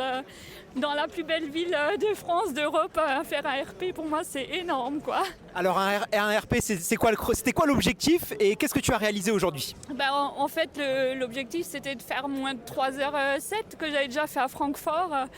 Et voilà, j'ai fait 3h05 et 18 secondes, je suis super heureuse. Voilà, je suis sur un nuage quoi. Ça représente quoi pour toi ce record? C'est toutes ces semaines d'entraînement, de discipline et beaucoup de choses en fait. Je le dédie aussi à ma fille d'ailleurs qui a anniversaire aujourd'hui, à ma Chloé. Elle a quel âge Chloé aujourd'hui? Chloé elle a 22 ans, joyeux anniversaire ma fille. C'est pour toi aussi ma fille. Ah, ça fait plaisir, en plus tu as l'air vraiment très ému. Écoute, je te souhaite une bonne récupération. Merci. Salut Kevin, alors c'est ton premier marathon de Paris ou ça y est, t'es un habitué des lieux toi? Alors moi c'est mon premier marathon de Paris et voilà, mon père l'avait fait en 95 et donc voilà, je perpétue la tradition on va dire familiale, donc ravi. Alors coureur de père en fils, ça j'aime bien ces histoires-là. Exact. Est-ce que tu as battu papa sur le chrono? Alors oui, parce qu'il m'avait expliqué que les 10 derniers kilomètres il avait une défaillance, donc il a fait plus. Donc c'est vrai que je vais pouvoir un peu le vanner une fois de retour en Belgique. Ah, de retour en Belgique, alors tu es belge. J'en profite d'ailleurs pour saluer tous nos auditeurs et auditrices de Belgique parce qu'ils sont très nombreux et nombreuses à nous écouter. Qu'est-ce que tu as pensé du parcours un peu parisien parce qu'il y a des marathons aussi à Bruxelles? Qu'est-ce qui t'a emmené ici? Moi j'adore Paris, je trouve que c'est un parcours qui est carte postale.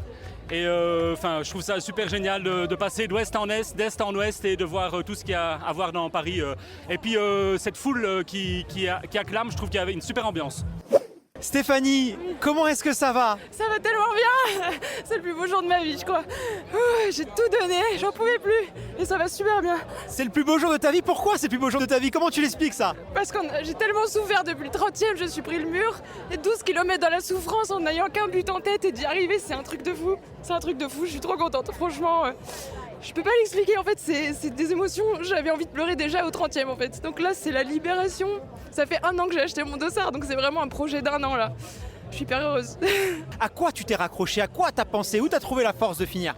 J'ai pensé à tous mes proches qui m'ont soutenu, ils ont été incroyables. Ils étaient partout, ils m'ont soutenu, même les gens qui me connaissaient pas avec le nom sur le dossard, tout le monde m'a encouragé. Je me suis beaucoup accrochée à ça. Et à ma prépa, en fait, quand on fait 3 mois de prépa, on peut pas s'arrêter là, on est obligé d'aller au bout. Et puis Paris, c'est magnifique, donc c'était incroyable.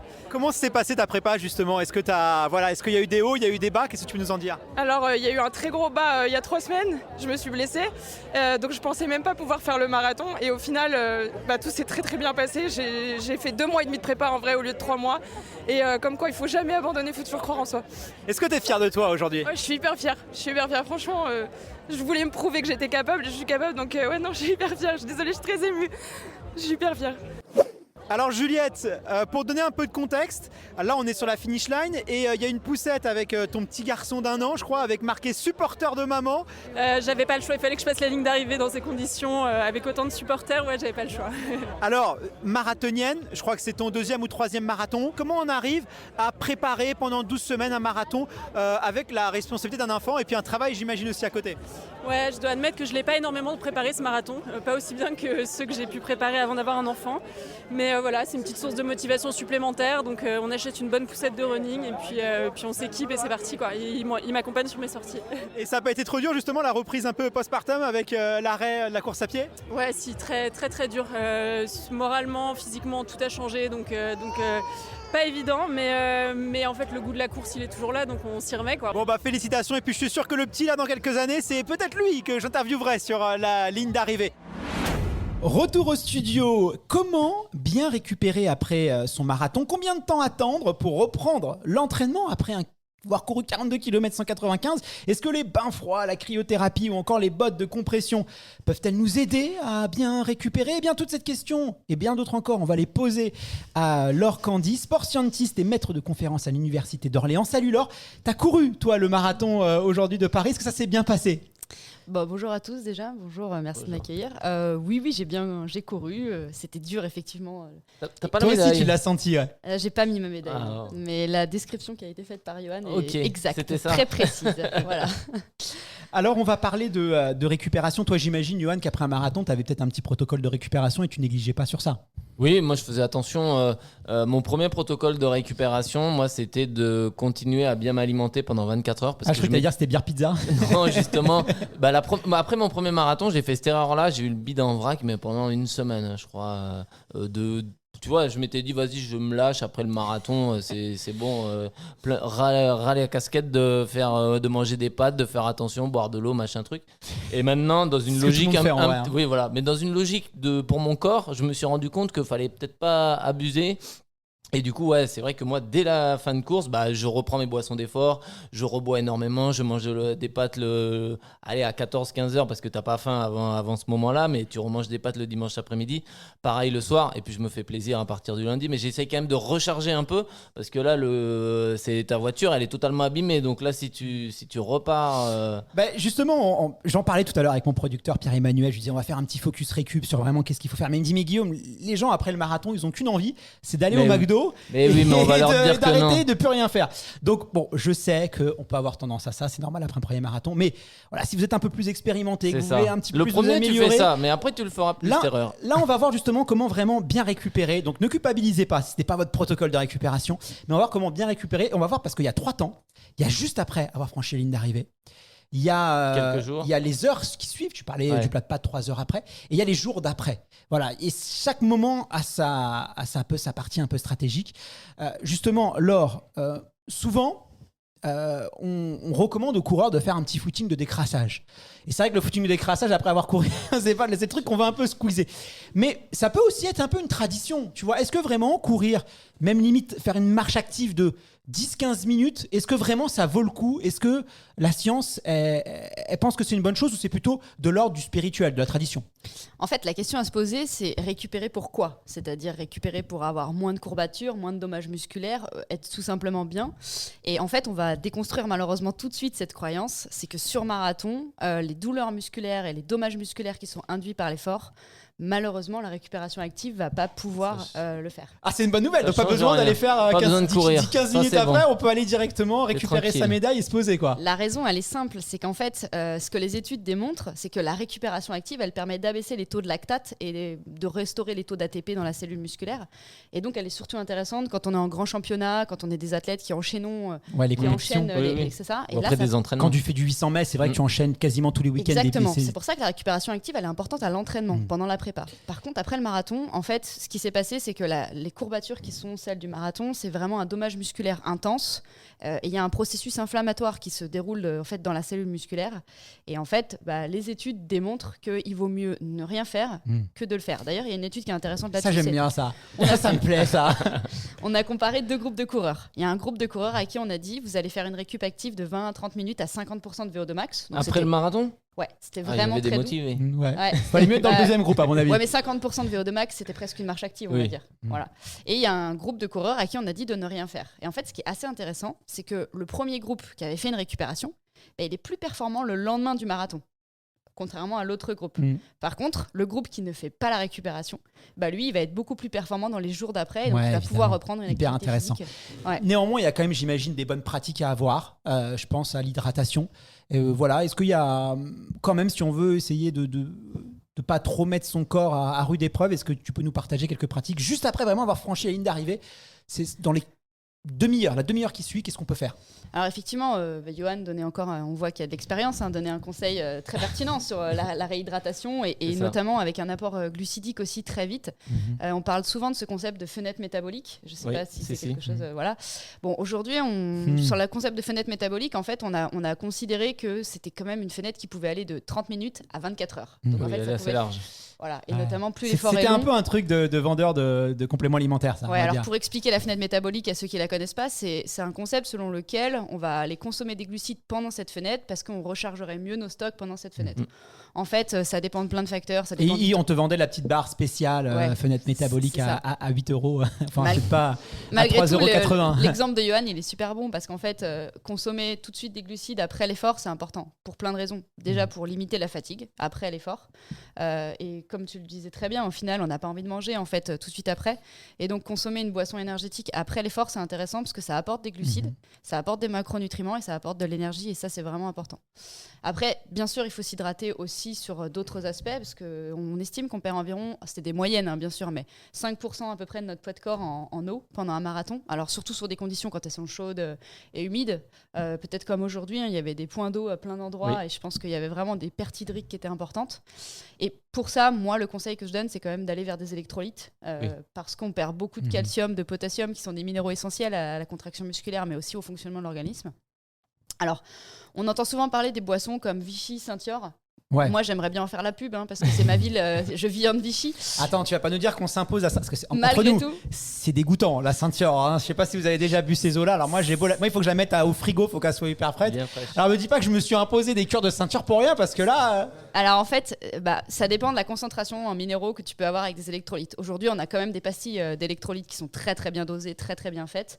D'ailleurs, c'est vraiment un conseil qu'on donne pas nous en tant que scientifiques. On dit ne faites pas vos boissons électrolytiques vous-même parce qu'en fait, on n'arrivera jamais au dosage. Pourtant, c'est parfait. vrai que c'est un conseil qu'on entend toujours, ça. Hein, qu'on peut le faire. Même nous, on donne. Mais après, c'est peut-être plus dans une recherche de très haut niveau. C'est quand même mieux de. Voilà. Même moi, je les faisais moi-même. Hein. Je mettais souvent du jus de raisin, un petit peu de sel, et puis franchement, ça. En tout cas, pour mon niveau, et j'étais pas très puissant, pas très fort. J'étais pas Johan, mais je courais 8 fois par semaine. Donc, Mais c'est vrai que pour le coup, les boissons électrolytiques, elles se sont très bien développées ces dernières années. Ils font des produits de vraiment grande qualité. bon, ça plaira aux Nitri. Tu vois, après les avoir un peu tapés, là, ils vont dire c'est bon. Elle se rachète. Ouais, c'est Voilà. quand même mieux dosé en fait. C'est une Ouais. histoire de concentration d'ions en fait. Et c'est compliqué d'arriver au bon dosage et à le bon équilibre. Pas d'étirement? Alors, juste pour terminer sur Oui, l'hydratation, vas-y. moi je conseille vraiment des électrolytes dans un premier temps. Et ensuite, on peut aller vers des boissons type Saint-Yor, Vichy. Mais quand on les aime pas, c'est ça qui est bien, c'est qu'on peut alterner, on peut. Donc ça, c'est niveau hydratation. Niveau nutrition, on n'a pas parlé des protéines. Oui. Il faut qu'on Très en parle parce que important, c'est ouais. vraiment très important. Mais là, on est dans la demi-heure qui suit. Ouais, mais ça peut être important d'avoir des protéines aussi dans sa boisson de Mhm. récupération. Ah, d'accord. Tu le vois Ouais. comme ça. Ouais. C'est vrai que maintenant, de plus en plus Ah de bah marques oui. intègrent des protéines dans les boissons. Ah bah, Ouais. il y en a, ouais. Parce que finalement, les protéines, elles ont vraiment un rôle au global, au reconstruction, quotidien, ouais. dans la construction des tissus. Mais il y ouais. a aussi cette fenêtre un peu pour les protéines. Ça, c'est aussi après la fenêtre métabolique, on parle maintenant de la fenêtre de protéines pour la reconstruction. Exactement, ouais. Dans la reconstruction des tissus, et effectivement, ça peut être important, ouais. Donc après, les étirements. Pour Voilà, répondre les à ta étirements. Est-ce question, que ça vaut le coup de Et s'entraîner, de s'étirer les. Bon, voilà, Alors j'ai là, ma petite spontanément, idée. tu dirais J'ai ma quoi, petite Johan idée. Ah, moi, je dis non. Hein. Tu dis non? Ah ouais. Ouais. Sauf si tu veux. Ah, si fais gaffe tu- parce que depuis tout à l'heure, là, déconstruit tout, là. Non, non. Non, pourquoi tu dirais non spontanément? Spontanément, ah bah je le déconseille. Parce que les muscles sont. Les muscles sont tellement abîmés, Ouais. lésés par la contraction musculaire de l'effort qui là c'est un peu dangereux de les étirer, ouais. On va Enfin, relancer pas le dans débat la sur les demi-heure en étirements, tout cas. En fait, il n'y a pas de consensus. C'est-à-dire qu'aujourd'hui, on ne sait pas, on n'est pas capable de Mm. dire si c'est bien ou si c'est pas bien. Et en fait, il y a des études qui vont montrer que on peut gagner en récupération plus rapide, mais il y a aussi à l'opposé, Des et surtout des études qui démontrent qu'on peut casser plus de C'est fibres. ça. Et du coup, moi, comme je dis toujours, dans l'équilibre bénéfice-risque, il vaut mieux pas aller vers du risque. On a d'autres techniques pour récupérer. Et je dis, vaut mieux assurer. Alors après, je pense que ces études-là, elles ne mettent pas du tout en avant la répétition des étirements chez les gens. Il y a des gens qui s'étirent beaucoup, d'autres qui s'étirent En fait, peu. si ça nous fait du bien, il faut s'étirer. Et si ça nous fait pas du bien, il faut pas le faire. C'est quoi, souvent tout la simplement. conception qui est donnée aujourd'hui, en fait. Si vous étirez vous fait du bien, faites-le. Si vous étirez vous fait mal, ne le faites pas, en fait. Et c'est plutôt un bon conseil, je trouve. Alors, si on passe maintenant au repas un peu du soir, on est 2-3 heures après son marathon. Globalement, voilà, son assiette. Alors, voilà, si on veut se faire un fast-food ou une pizza, bon, si. Je tiens à dire que j'en ai vu manger le buffet avec Ouais. les petites tartelettes Attends. aux fraises. Je balance. Ouais, on donnera les noms tout à l'heure. On ira, voilà, on mettra un petit peu de lentilles. Mais du coup, voilà, qu'est-ce qu'on peut, voilà, fais-nous un petit peu la composition d'une bonne assiette post-marathon. Buffet équilibré. Buffet avec des produits plutôt sains. de Ouais, qualité. on a veillé quand même. On a Donc, dit on a des sportifs. Ils viennent du marathon, on a quand même veillé au grain. C'est ma réponse, en fait. Mais il faut des glucides. Hein. Je pense qu'il faut qu'on arrive vraiment à se dire que là, on donne des conseils à vraiment aux gens qui veulent optimiser leur récupération. Et il faut vraiment qu'on arrive à se dire que si les gens ont envie de se faire plaisir, c'est aussi important parce qu'au final, on a fait un gros effort, on a dépensé beaucoup d'énergie, on a fait beaucoup de sacrifices pendant la préparation, comme le disait Océane, et du coup, c'est important aussi. Si on veut vraiment optimiser, c'est sûr qu'il faut aller vers des produits qu'on appelle vrais, peu transformés, donc plutôt aller recharger en macronutriments et en micronutriments. Et en fait, plus le produit va être transformé et issu de l'industrie, moins on va avoir de macro et de micronutriments. Donc bien sûr, aller vers une assiette équilibrée, tout simplement. Des protéines, un shaker de whey. Parce que souvent, moi, j'entends souvent des sport scientists où ils te disent oui, les produits transformés. Mais la whey, il n'y a pas plus ultra transformé. Alors, c'est toujours ce double discours. Donc, est-ce que ça peut être intéressant de se prendre un petit shaker de protéines Quand après ? je parle de produits ultra transformés, je parle vraiment de produits qui sont pauvres en micronutriments et en déséquilibrés dans les macronutriments. C'est-à-dire que c'est souvent des produits qui sont gras et salés et peu justement protéinés et glucidiques. Donc effectivement, le shaker de protéines, ça reste un produit qui est transformé, mais malgré tout qui va nous apporter beaucoup de macronutriments en protéines. Et on en a parlé tout à l'heure. Pour restaurer la fibre musculaire, les protéines, elles sont indispensables, mais vraiment indispensables. Donc tu peux nous faire une petite assiette. Voilà, tiens, toi par exemple, là, t'es sport scientiste. On va voir ce qu'elle va manger ce soir.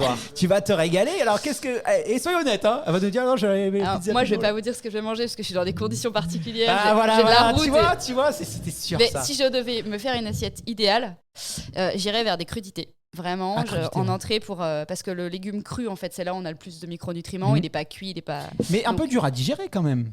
Voilà, bien sûr, Après ça dépend ouais. si c'est quelque chose Évident. qu'on digère bien, etc. Donc, si on digère moins bien les légumes crus, on peut aller vers des légumes cuits à la vapeur, comme ça c'est parfait. Et puis effectivement, une assiette vraiment riche en protéines et en glucides, c'est important, on en a parlé, la recharge glucidique, elle se poursuit. Donc du finalement, poulet, de la viande blanche, du saumon, des poissons. Si on n'est pas végétarien, on peut aller effectivement vers ça. Après, si on est végétarien, il y a des bonnes assiettes bien composées de légumineuses et une céréale. On sait que ça produit tous les acides aminés essentiels.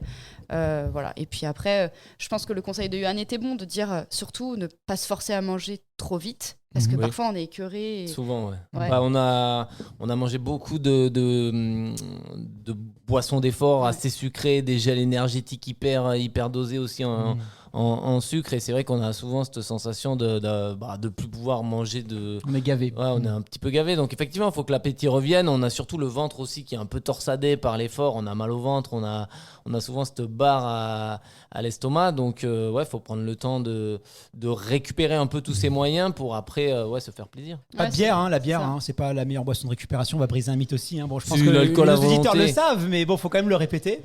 Il y a de l'alcool de bière dedans, et on sans ça alcool. aide à récupérer. Mais... Ouais, la bière sans alcool, c'est très bien. Il faut enlever l'alcool, ouais. Bon, c'est quand même. Parce que là, 2 verres, ils tombent tous. Hein. Ouais. Je vais bien le croire. Alors on va se projeter un petit peu plus longtemps maintenant. La cryothérapie, les bains froids. Si on veut mettre un petit protocole de récupération, est-ce que ça peut être intéressant de programmer ça? Il y a toujours des offres, cryo. J'ai vu toutes les boîtes de cryo à Paris, là, ils font des offres post-marathon et ils essayent un peu de... Déjà, on va peut-être rappeler ce que c'est la cryothérapie pour ceux qui ne connaissent pas. C'est vraiment l'utilisation du froid à visée thérapeutique. Donc là, pour le coup, il y a vraiment des études qui démontrent des effets intéressants. C'est pas par hasard si l'INSEP s'est doté de... Je pense que peut-être que tu l'as déjà Ah essayé. oui, cryothérapie corps entier. J'ai tout fait, moi. Ouais. Cryogénisé. Et alors sur la Il aime bien les expériences. Non, sur la cryothérapie corps entier, j'ai pas trouvé que... Enfin, je suis pas ressorti de là en me disant je suis nouveau. Ça, c'est sûr. Après, sur le côté bain froid, le fait de s'immerger dans un bain froid à 5-6 degrés pendant quelques minutes, Là, il y a un petit côté frais, antalgique, où tu as l'impression d'être un petit peu mieux quelques minutes après. Mais sur le long terme, je trouve que ça fait du bien psychologiquement en plus de mettre un petit peu. Ah, toi, frais. t'aimes bien un bain froid? Ouais, moi j'aime degrés, bien. ouais. Mais après, c'est pas que ce protocole-là qui va faire que vous allez bien récupérer. Après, quand t'es habitué, c'est vrai que c'est dur au début, les bains froids, Oui. mais quand t'es oui. habitué, Après, ça va. Ouais, t'aimes bien ça, quoi. C'est une bonne remarque de dire c'est pas que ça, déjà, c'est important de Mm. bien le rappeler, mais peut-être qu'il faut aller plus loin en fait, c'est-à-dire le reproduire Ouais, à plusieurs reprises. fois, Parce que le froid a quand même des propriétés anti-inflammatoires. Parce qu'en fait, on a démontré que parce qu'on va mettre du froid sur le corps va doter les molécules de sang avec une hormone anti-inflammatoire. Et donc, ça va quand même traiter ce côté, on en a parlé, hein, on a dit que ce qui nous faisait mal, c'était parce que la cellule musculaire, elle avait notamment une inflammation. Et donc, le fait de répéter des bains froids plusieurs fois et pas une seule fois, ça peut vraiment quand même aider ce petit côté anti-inflammatoire. Et petit conseil, parce que évidemment, si ce soir, voilà, vous voulez vous faire, parce que c'est quand même très, voilà, c'est accessible. Si vous avez la chance d'avoir un bain, parce que toi, pas tous les appartements, si on est à Paris, dans les grandes villes, ont des bains, mais si vous avez une baignoire, alors évidemment, l'eau, elle sort, elle est à température froide, mais c'est pas suffisant. C'est pas suffisant. Et donc un petit conseil, c'est alors soit vous achetez des pochettes de glaçons en amont, vous remplissez, vous mettez dans le congèle, soit sinon vous remplissez des bouteilles d'eau. Alors plutôt des bouteilles d'eau bas de gamme parce que le plastique est facile à déchirer parce que voilà, Et donc pour du faire des cristalline glaçons, et tout. Vous mettez l'eau, vous mettez ça en congèle, vous sortez des gros blocs et vous mettez ça dans le bain et là vous allez arriver à une température qui va refroidir. Les études montrent que c'est à partir de 8 degrés. Hein. Ouais, Donc 8 degrés, il faut que ça soit vraiment froid et voilà. Et 8 degrés, c'est froid. Hein. C'est froid, ouais. Est-ce que tu as d'autres conseils justement dans les jours qui suivent? Parce que la question que peut-être se posent aujourd'hui nos auditeurs et puis les personnes qui sont dans la salle aujourd'hui, c'est à partir de quand je reprends l'entraînement? Ouais, alors effectivement, la question de la reprise de l'entraînement, elle est assez importante et pour le coup, elle peut vraiment menacer la reprise d'une activité sur du long terme et on en parlait tout à l'heure. En fait, ce qui est aussi important, c'est quand même de pratiquer longtemps, toute la vie, parce que c'est bon pour la santé. Et donc, pour le coup, il faut vraiment pas faire n'importe quoi. Alors, il y a l'étude dont on a parlé tout à l'heure qui était intéressante, de dire, tiens, si on fait une récup active, on va pouvoir moins reprendre rapidement. Il y a une autre étude qui a montré, en fait, que si on faisait des footings de 20 à 40 minutes dans les jours qui suivent un marathon, ça pouvait retarder le processus de récupération. Donc ça, c'est intéressant. Alors, je pense que ça dépend du volume, ça dépend de l'habitude que l'on a à courir. C'est pour ça qu'aujourd'hui, on entend beaucoup de ces pratiques de dire faites des sports portés, dans lesquels il n'y a pas d'impact, dans lesquels il n'y a pas de choc. Vélo, natation, bien sûr. Voilà, vélo elliptique, vélo, natation, il y en a plein. Et le but, c'est vraiment ça, c'est de ne pas reproduire à nouveau des chocs comme on a eu pendant 42 km. Et donc, l'idée, ça va être de reprendre ça. Après, comme on l'a dit tout à l'heure, sur l'aspect psychologique, il faut aussi peut-être se donner une fenêtre. Et en fait, ça va dépendre de chacun. C'est-à-dire, il faut accepter l'idée que si on n'a pas envie de reprendre tout de suite, on n'est pas obligé de reprendre tout de suite. C'est OK, en fait. Et je pense que c'est important d'avoir aussi cette latitude et de se dire, j'ai fait une grosse prépa, combien de temps je me donne avant de reprendre? Effectivement, moi, je pense quand même que si au bout de 10 à 15 jours, vous n'avez toujours pas l'envie de reprendre, c'est peut-être...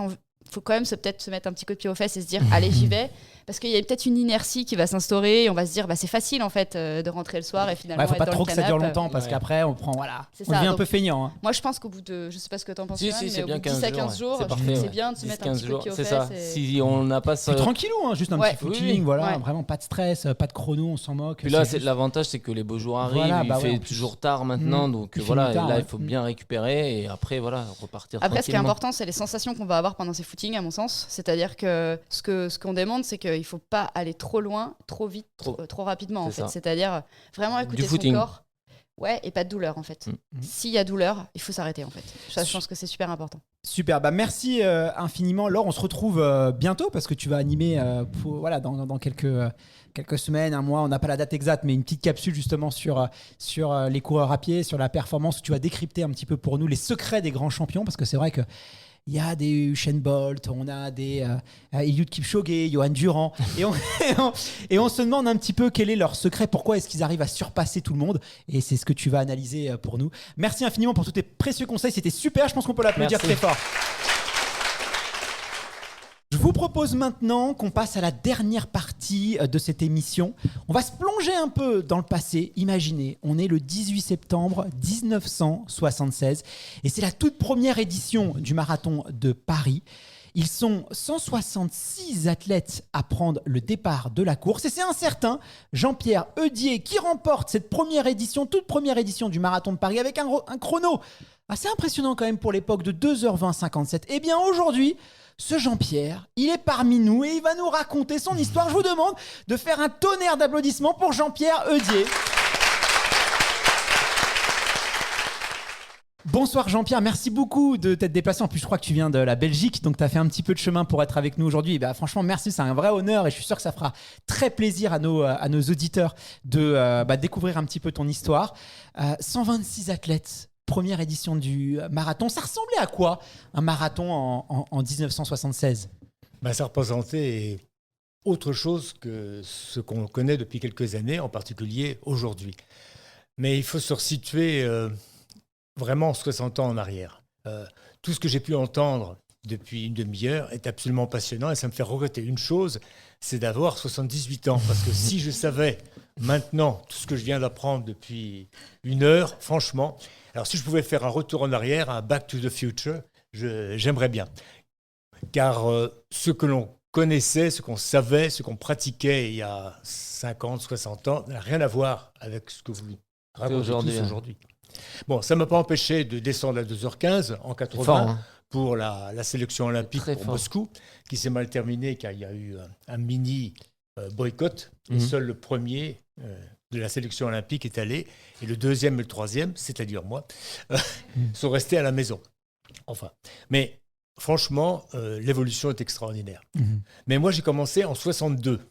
Mais contrairement à la majorité des gens ici, on commençait à l'époque par l'athlétisme, dans un club structuré. Je suis du Havre, donc dans un club du Havre. Et on commençait par le cross, ensuite le 1000 mètres cadet, junior, 1500 mètres, 1500 steeple, etc., etc. Et après, je suis parti dans mes études aux États-Unis, où j'étais professeur, et j'ai fait mon premier marathon 71, vous imaginez, 71. Et là, j'ai couru, et là, je souhaite faire un petit clin d'œil à Johan. J'ai couru avec mes premières Onitsuka. Ah oui, Onitsuka Tiger. Alors Onitsuka, c'est historiquement. Vous connaissez. Exactement, voilà, c'est historiquement la marque ASICS, voilà. Exactement, j'ai couru avec ça. Alors, franchement, quand j'entends les nouvelles chaussures à 250, 300 euros, c'était. Ça valait combien d'ailleurs à l'époque? Tu te souviens un peu du prix? prix de papier à cigarette, très légère, mais aucune protection. Alors, le lendemain, bonjour les courbatures. Alors, en 1976, 126 athlètes au départ du marathon de Paris. Mais le parcours était très différent parce que je crois que là, c'était pas l'avenue des Champs-Élysées. Hein. À l'époque, c'était, je crois, plutôt du côté du Bois de Boulogne. C'est Bois de Boulogne. Quelle était l'ambiance un peu justement? Tu peux nous décrire un peu ce premier marathon? Honnêtement, c'était beaucoup plus difficile. J'ai refait un marathon de Paris en 82. Bon, j'ai terminé devant, par abandon, pour des problèmes gastriques, devant Notre-Dame qui tenait encore le coup à l'époque. Non, il était déjà beaucoup plus facile. L'année de 76, c'était vraiment très difficile, franchement. Il y avait des montées, des descentes tout le temps. Et c'était uniquement à partir de Jambouin, départ de Jambouin, 7-8 tours en 8 dans le Bois de Boulogne, avec des montées, des descentes et retour à Jambouin. Et à l'époque, c'est vrai que l'athlétisme, voilà, puisque la course à pied, le running, on parlait d'athlétisme, le marathon, c'était, je ne vais pas dire une distance à part, mais c'est vrai que ce qui était valorisé, c'était la piste, c'était le 1500 mètres, c'était le 3000 mètres. Absolument. Il y avait évidemment les marathons olympiques, mais le marathon, on va dire amateur ou semi-élite, Oui. c'était quelque chose qui intéressait pas vraiment les coureurs, bizarrement. Tout à fait. Mais tu l'as dit tout à l'heure, à juste titre, c'était une affaire de vieux. Relativement, parce que j'avais 30 ans à l'époque, on n'est pas si vieux que ça. Mais c'était prévu pour les athlètes qui avaient fait de la piste, 5000, 10 000. Moi, j'ai fait que du 5000, 10 000 pendant des années. Et on faisait accessoirement un marathon, surtout si on avait de l'endurance. Et c'est comme ça que j'ai pratiqué le marathon dès les États-Unis, 71, 72, 73. Et en France, rentré en France en 73, 74, 75. Et en 76, j'ai eu le bonheur de gagner le championnat. Mais qu'il était ouvert à tout le monde. Seulement, il y avait si peu de personnes intéressées par un marathon que sur les 150 ou 200, je ne sais plus très bien, 80% étaient des anciens athlètes, enfin non, des athlètes qui faisaient du 10 000 et qui ont fait un marathon. Et il y avait, à mon avis, 30, 40, 50 personnes qui se lançaient comme ça dans le marathon. Mais sans... Parce que c'était les championnats de France. Le marathon de Paris était support des championnats de France. Donc il y avait que 30 personnes hors championnat de France. Exactement. Mais tout le monde pouvait participer. Et comme j'ai gagné, j'ai été champion de France cette fois-ci. Bravo. Quoi. Bravo. Et à quoi ça ressemblait un plan d'entraînement dans les années 70 marathon? C'est J'imagine que ChatGPT. Voilà, parce qu'il n'y avait pas de ChatGPT, je pense, à l'époque. Oubliez tout ce que vous avez pu entendre tout à l'heure, parce que là, je parle en tant que diplodocus. C'était entièrement différent. Non. Je faisais pour ma part quand même 140, 130, 140, 150 par semaine pour préparer un marathon, mais on faisait pas mal de pistes. Peut-être qu'on en fait moins maintenant, probablement. C'est-à-dire combien? Moi, je ne sais pas si tu as les souvenirs qui sont exacts, mais. On faisait des 20 x 400, on faisait des 6 x 1000 avec 200 mètres de récupération. Ça n'a pas tant changé, hein, on retrouve ça encore. Hein. Après, on va sur la piste une fois par semaine. Ouais, je dirais. Je sais pas et combien de toi, fois c'est vous y globalement, allez. tu y allais. C'était moitié-moitié sur la piste et moitié. Non, quand même. Une fois par semaine, quelques fois deux, mais le reste du temps. Ça n'a pas tant changé. Hein. Des footings longs et surtout 25-30 tous les dimanches. Ah oui, la sortie C'est ça, longue. ouais. Ouais. C'était quasiment même 30 bornes tous les week-ends. Hein. Oui, absolument. C'est ça. Et Parce que moi, stage, mon papa aussi courait et c'est vrai qu'à l'époque, C'était ça. nous, on a une fois 30 bornes et Oui. c'est vrai que et dans un plan d'entraînement, alors qu'à l'époque, c'était quasiment tous les week-ends, 30 bornes dans forêt, souvent. Absolument. Voilà, et c'était un peu la norme, quoi. Et des fois, il fallait même pas boire parce que ça alourdit. Oui. Voilà, c'était. On a commencé à apprendre à s'hydrater quand même en course, un peu plus tard. Mais les progrès en matière scientifique, c'est dingue. médicale sont considérables, honnêtement. Comment c'était perçu socialement? Parce que souvent, on était un peu pris Ah pour oui, un fou très quand mal, on courait. très Les gens mal. nous regardaient, mais qu'est-ce qu'il fait Qu'est-ce qu'il dehors? fait lui? On nous regardait comme des bêtes curieuses. Ouais, J'ai eu un l'occasion extraterrestre. de dire à un journaliste il y a quelques années, un journaliste du Monde, je lui ai dit, il en a fait un titre, on nous regardait comme des bêtes curieuses. Oui, c'est vrai. Je me rappelle chez moi, quand je quittais ma maison chez mes parents au Havre, j'allais courir dans la rue. Pourquoi il Qu'est-ce qui court, se lui? passe Qu'est-ce qu'il a? Ouais, mais même avec un peu dédaigneux, quoi. C'était vraiment, mais pourquoi il court, lui? dédaigneux. J'avoue C'était que même péjoratif, hein. C'était pas. C'était pas très bien vu. C'était pas très bien vu. On se demandait qu'est-ce que vous faites là. En forêt, pas trop de problèmes. Sauf Mais les avec coureurs se cachaient. propriétaires Hein. de chiens. Les coureurs se cachaient. Hein. Sinon, on n'avait pas de problème. Les coureurs souvent se cachaient même. Hein. Voulaient pas trop courir. C'était vraiment courir dans la rue, dehors, Ah oui. en short. C'était voilà. Il y avait. C'était pas bien perçu, non, c'est vrai. Non. Mais c'est pour ça que ce que j'entends, les réseaux sociaux, c'est extraordinaire maintenant. L'engouement par rapport à 60. Mais tout a changé en 60 ans. Ça ne vaut pas seulement pour la course à pied. Mais là, on parle de course à pied, de marathon. C'est un monde différent. Quel regard justement tu portes aujourd'hui sur le marathon? C'est vrai que c'est une course qui a dépassé, j'ai l'impression, le monde de la course à pied. Elle appartient plus aux coureurs, cette distance. Elle appartient plus à l'athlétisme. C'est du domaine public, j'ai envie de dire. Aujourd'hui, il y a des personnes qui ont vécu des moments difficiles, des séparations, qui ont vécu des maladies parfois. Et c'est devenu un symbole. Et on vient faire un marathon quelquefois pour se reconstruire. Et toi, voilà, quel regard tu portes justement sur tout ça, sur cette évolution? Et voilà, c'est quoi ton avis par rapport à cette démocratisation du sport? Je pense que toute démocratisation est vraiment souhaitable. Je n'ai jamais pu connaître ça dans ma carrière, puisque j'ai arrêté à 50 ans la compétition, et ça fait un certain temps. À l'époque, on ne pouvait pas parler d'un effort pour mieux se sentir grâce au marathon. Mais on voit que maintenant, l'engouement est tel que sur 50 000 personnes, je suis convaincu qu'il y en a des centaines et des centaines, peut-être même des milliers, qui suivent cette voie, comme tu le dis, pour sortir de leurs difficultés, effacer certains mauvais souvenirs, mieux se sentir, lutter contre la maladie également, certaines maladies, certaines pathologies. Donc, de ce point de vue-là, c'est extraordinaire. Pourquoi tu courais, toi, à l'époque, justement? Qu'est-ce qui te motivait à t'entraîner, à courir? On commence par un cross scolaire, comme beaucoup de gens, puis après, à 16 ans. On s'aperçoit, je jouais au foot. Ah bah c'est la même histoire que moi. Et j'étais bon au foot, j'étais un bon gardien, j'adore le foot toujours. Et la course, c'était une épiphanie, une découverte. Quand j'ai fait ce cross, que j'ai failli gagner, j'ai été battu au sprint. J'ai été souvent battu au sprint. C'est pour ça l'endurance. Plus tard. Mais j'ai découvert que la course à pied, c'est extraordinaire. On est seul et on se lutte. On lutte contre soi-même. Notre collègue tout à l'heure disait le dépassement. Et à partir de là, on court toujours. On passe les catégories. On essaie d'être champion de Normandie junior. On essaie d'être dans les meilleurs seniors, etc., etc. Mais le marathon, parce que le marathon, c'est pas les crosses, c'est pas la piste. Non. Le marathon, c'est une course un peu à part. Oui, mais à l'époque, on y venait progressivement, si tu veux. C'est-à-dire qu'on faisait du 5 000, 10 000, et puis comme les courses sur route commençaient, parce qu'elles n'ont pas commencé en 76. Et la plus vieille course en France, c'est Sedan-Charleville. C'est vrai. Ouais. Une très belle course que j'ai pu faire. Bon, ça a plus de 100 ans. Donc, un marathon, on le faisait pour se tester. Moi, je me suis testé, puis j'ai vu que ça marchait. Donc, on continue. Mais c'est vrai qu'il faut se remettre un peu parce que, je ne sais pas si tu sais, Johan, mais la démocratisation de la course populaire, là, Ouais. alors, Jean-Pierre, c'était quand même champion de France, il avait couru, mais il y a aussi, fin des années 70, et tu as dû le constater, l'essor du marathon populaire, l'essor de la course populaire. Et il y a plein de petits 10 km, semi-marathon, marathon qui se Ils ont lançaient. vu le jour, ouais. Et les instances officielles n'ont pas vu ça d'un très bon œil parce que ça échappait au monde fédéral. Et donc, ils interdisaient, il y a pour ça qu'il y a beaucoup de courses de 9 km, 60, des corridas. Oui, des corridas. Et leur moyen, c'était de justement de pas valider les 10 km D'accord. et de faire des courses un peu, hors distance, il laissait ça un peu au populaire, à la masse, et il se gardait un peu les 10 km. Et c'est ce qui explique qu'on a les 24 Paris, qu'on a des courses un peu, il n'y en a plus beaucoup, mais c'est vrai qu'à l'époque, il y avait des distances un peu bâtards. Et c'est vrai que ce côté populaire, il n'a pas été très encouragé. Est-ce que toi, tu l'as vu arriver justement, ce côté populaire? Je l'ai vu arriver justement dans les années 75, 76, 77. Là, vraiment, il y avait des courses un peu partout. Bonne-Étable dans la région normande, enfin, tant d'autres. Orevan en Bretagne, enfin, énormément de courses. Mais on voyait bien que la fédération freinait des cas de fer. Ça ne leur plaisait pas.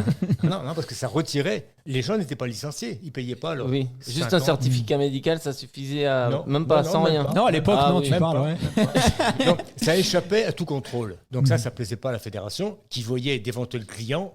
Et qui parlait de risques, de dangers. On se souvient aussi aux femmes qui on prédisait, et qui décourageait même un peu. Absolument. Mais le succès était tel, d'où l'existence d'une émission comme la tienne, que progressivement, la fédération ne pouvait plus rien faire. L'enthousiasme était tel, la volonté des gens de participer à une course sur route ou un peu plus tard le trail, était telle que on ne peut pas les freiner. On ne peut pas freiner l'enthousiasme des gens. Et puis c'est une bonne chose, heureusement aujourd'hui, parce que aujourd'hui il y a plein d'athlètes qui vivent de cette passion-là, il y a plein de cette démocratisation permet de faire vivre un écosystème et puis d'encourager les gens à se dépasser. Alors, avant de se quitter, le 18 septembre 1976, départ au Bois de Boulogne, est-ce que tu aurais imaginé un jour, presque 50 ans plus tard, que ces 126 athlètes allaient se transformer en 54 000 personnes sur les Champs-Élysées? Parce que tu as été le tout premier. Est-ce qu'un jour, tu aurais cru que cette chose allait arriver? Non, honnêtement pas. Parce que même, j'ai failli participer à Boston quand j'étais aux États-Unis, mais ça représentait quelques milliers, 2-3 000 coureurs. New York n'avait toujours pas été organisé. Je crois que ça commençait en 77 ou 76. Non, les chiffres de maintenant, New York, Berlin, même Paris, maintenant, ça y est, rejoint les grands chiffres. Non. Mais il y a autre chose. Tu l'as dit, les réseaux sociaux jouaient énormément. Et à notre époque, il n'y avait pas de réseaux sociaux. Il y avait un petit peu Spiridon, il y avait des petits magazines. Ah oui, mais c'est intéressant. Oui. Il fallait pouvoir les trouver un peu. Spiridon et Monsieur Tamini. VO2 aussi, plus tard. Tout à fait, oui, absolument. Oui, puis VO2 et d'autres magazines. Mais ça a pris un tour, une accélération assez extraordinaire. Il n'y avait pas ce recul sur la pratique. Aujourd'hui, on voit bien que la course à pied, pour la santé, c'est quand même bien. On en a parlé tout à l'heure. Il y a quand même tous les outils pour faire en sorte que tu fasses une pratique dans des bonnes conditions, avec les montres connectées, que tu ne te blesses pas, que tu fasses... aujourd'hui, tu veux faire du renforcement musculaire, tu as accès à 10 000 trucs. Toutes les kinés aujourd'hui, c'est facile à aller voir. Tu peux on se rend pas compte à l'époque. Tu peux pratiquer sans aucun problème. Tu as tellement d'accès aujourd'hui. Tu as plein de courses. La préparation, maintenant, je le disais, si j'avais su il y a 60 ans tout ce qu'on sait maintenant. Non, mais c'est sûr. Non, j'aurais fait certainement beaucoup mieux. Bon, je travaille à plein temps aussi, ce qui fait que la récupération, tu l'as très bien dit, c'est très important. Mais c'est un autre monde, on ne peut pas comparer. Là, on parle de sport, mais pour d'autres secteurs, qu'est-ce qu'il y a à voir en 2024 avec les années 50 ou 60 ? Tu peux nous rappeler ton âge ? 78. 70, c'est incroyable. Et ça, vous ne les faites pas, vraiment. Comme quoi, le marathon conserve. Voilà, vous ne les faites vraiment pas. Mais... Alors là, dans quelques années, je crois dans 3 ans ou 2 ans, le marathon de Paris fêtera ses 50 ans. Est-ce que tu seras au départ ? C'est la question qu'on peut se poser. Je ne cours plus. Ouais, mais attends, t'as encore la forme là. Tu peux faire une petite prépa express. Là, Johan, il te fait un petit plan. Voilà. Non, le problème, c'est que je fais du sport 6-7 fois par semaine. Je vais en dans un club de fitness. Donc tu es toujours pratiquant, c'est incroyable. Ah oui, ça, mais moi je ne j'adore. cours plus, je ne cours presque Oui, mais plus. tu fais encore du sport. Ah oui, tous les jours quasiment. Une journée cardio avec de l'elliptique et du rameur. Incroyable. Et journée musculation. Incroyable. Légère évidemment, hein, vous avez bien vu. et surtout gainage, beaucoup de gainage. Ouais, Ça, ouais. Le gainage. C'est très bien. Pour la Essentiel. course à pied, c'est essentiel. Ouais, c'est comme le bain froid. Au début, on n'aime pas trop, Ouais, et après on s'y fait. Tu sais que c'est Mais, important. mais j'ai 2 essuie-glaces dans ma voiture, mais j'ai un essuie-glace Dans le genou, Ça, malheureusement. Ah, mais ça, tout le monde y passe, hein, Ça, c'est- malheureusement. ouais, beaucoup de gens. Ouais, ouais. Et j'ai beaucoup de mal à m'en débarrasser, malgré la kiné, malgré la mésothérapie.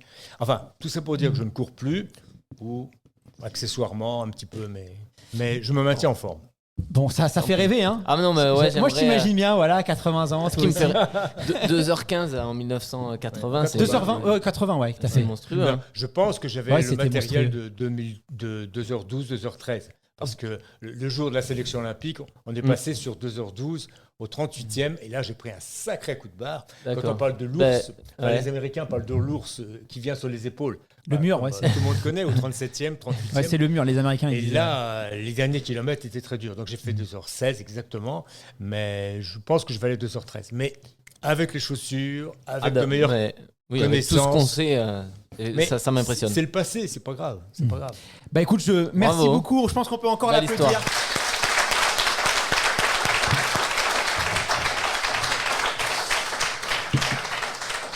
Et voilà, c'est déjà le moment de se quitter. Déjà Et ouais, le temps passe, j'ai passé vraiment, c'était incroyable. Ça passe Merci vite. infiniment à ASICS d'avoir rendu cet échange possible, nous avoir permis de pouvoir organiser cet événement sur un rooftop, vu sur les. Je vous assure que c'est magnifique. Et voilà, on aime bien vous choyer les auditeurs quand on fait peu d'événements, mais quand on le fait, on met toujours le paquet. C'est des événements qui sont gratuits.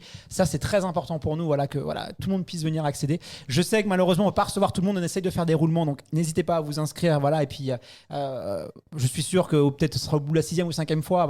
Il y aura de la place. Donc, merci infiniment à ASICS de soutenir le marathon en France, de soutenir la course populaire aussi en France, la course élite aussi bien, avec les courses, parce que c'est quand même sans ces partenaires, on ne pourrait pas faire tout ça. Merci aussi aux organisateurs du Schneider Electric Marathon de Paris de nous avoir accueillis sur la course. On espère pouvoir revenir l'année prochaine dans de meilleures conditions encore.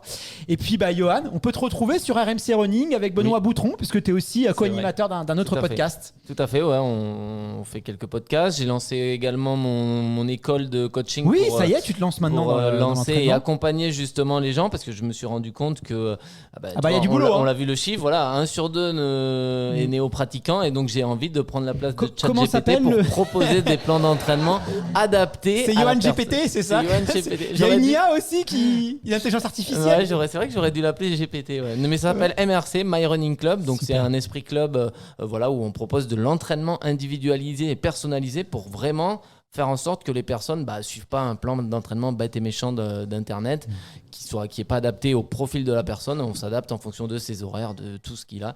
Donc très occupé, pas mal de choses, mais j'essaye de m'entraîner aussi, et je serai l'année prochaine, je l'ai dit au départ. Bon, ça a été un plaisir de faire cette émission avec toi. On va aller boire un petit peu, un petit jus de fruits. Il y a aussi le buffet qui nous attend. Je sais que tu le regardes depuis tout à l'heure. Là, je suis plus là déjà. Merci à toutes celles et ceux d'avoir suivi cet épisode jusqu'au bout. On se retrouve dès vendredi pour une nouvelle capsule autour du marathon, parce que pendant tout le mois d'avril, on va continuer la ferveur du marathon avec des épisodes autour de cette discipline. On va aller recevoir Méline Rollin, on va recevoir Félix Bourg aussi, on va recevoir aussi des spécialistes de cette distance qui vont nous donner toutes les astuces. Donc tout le mois d'avril est dédié au marathon avant de commencer la saison de trail au mois de mai. À très bientôt, à vendredi prochain. Merci beaucoup. Cette émission vous a été proposée par ASICS, partenaire de tous les coureurs du Schneider Electric Marathon de Paris.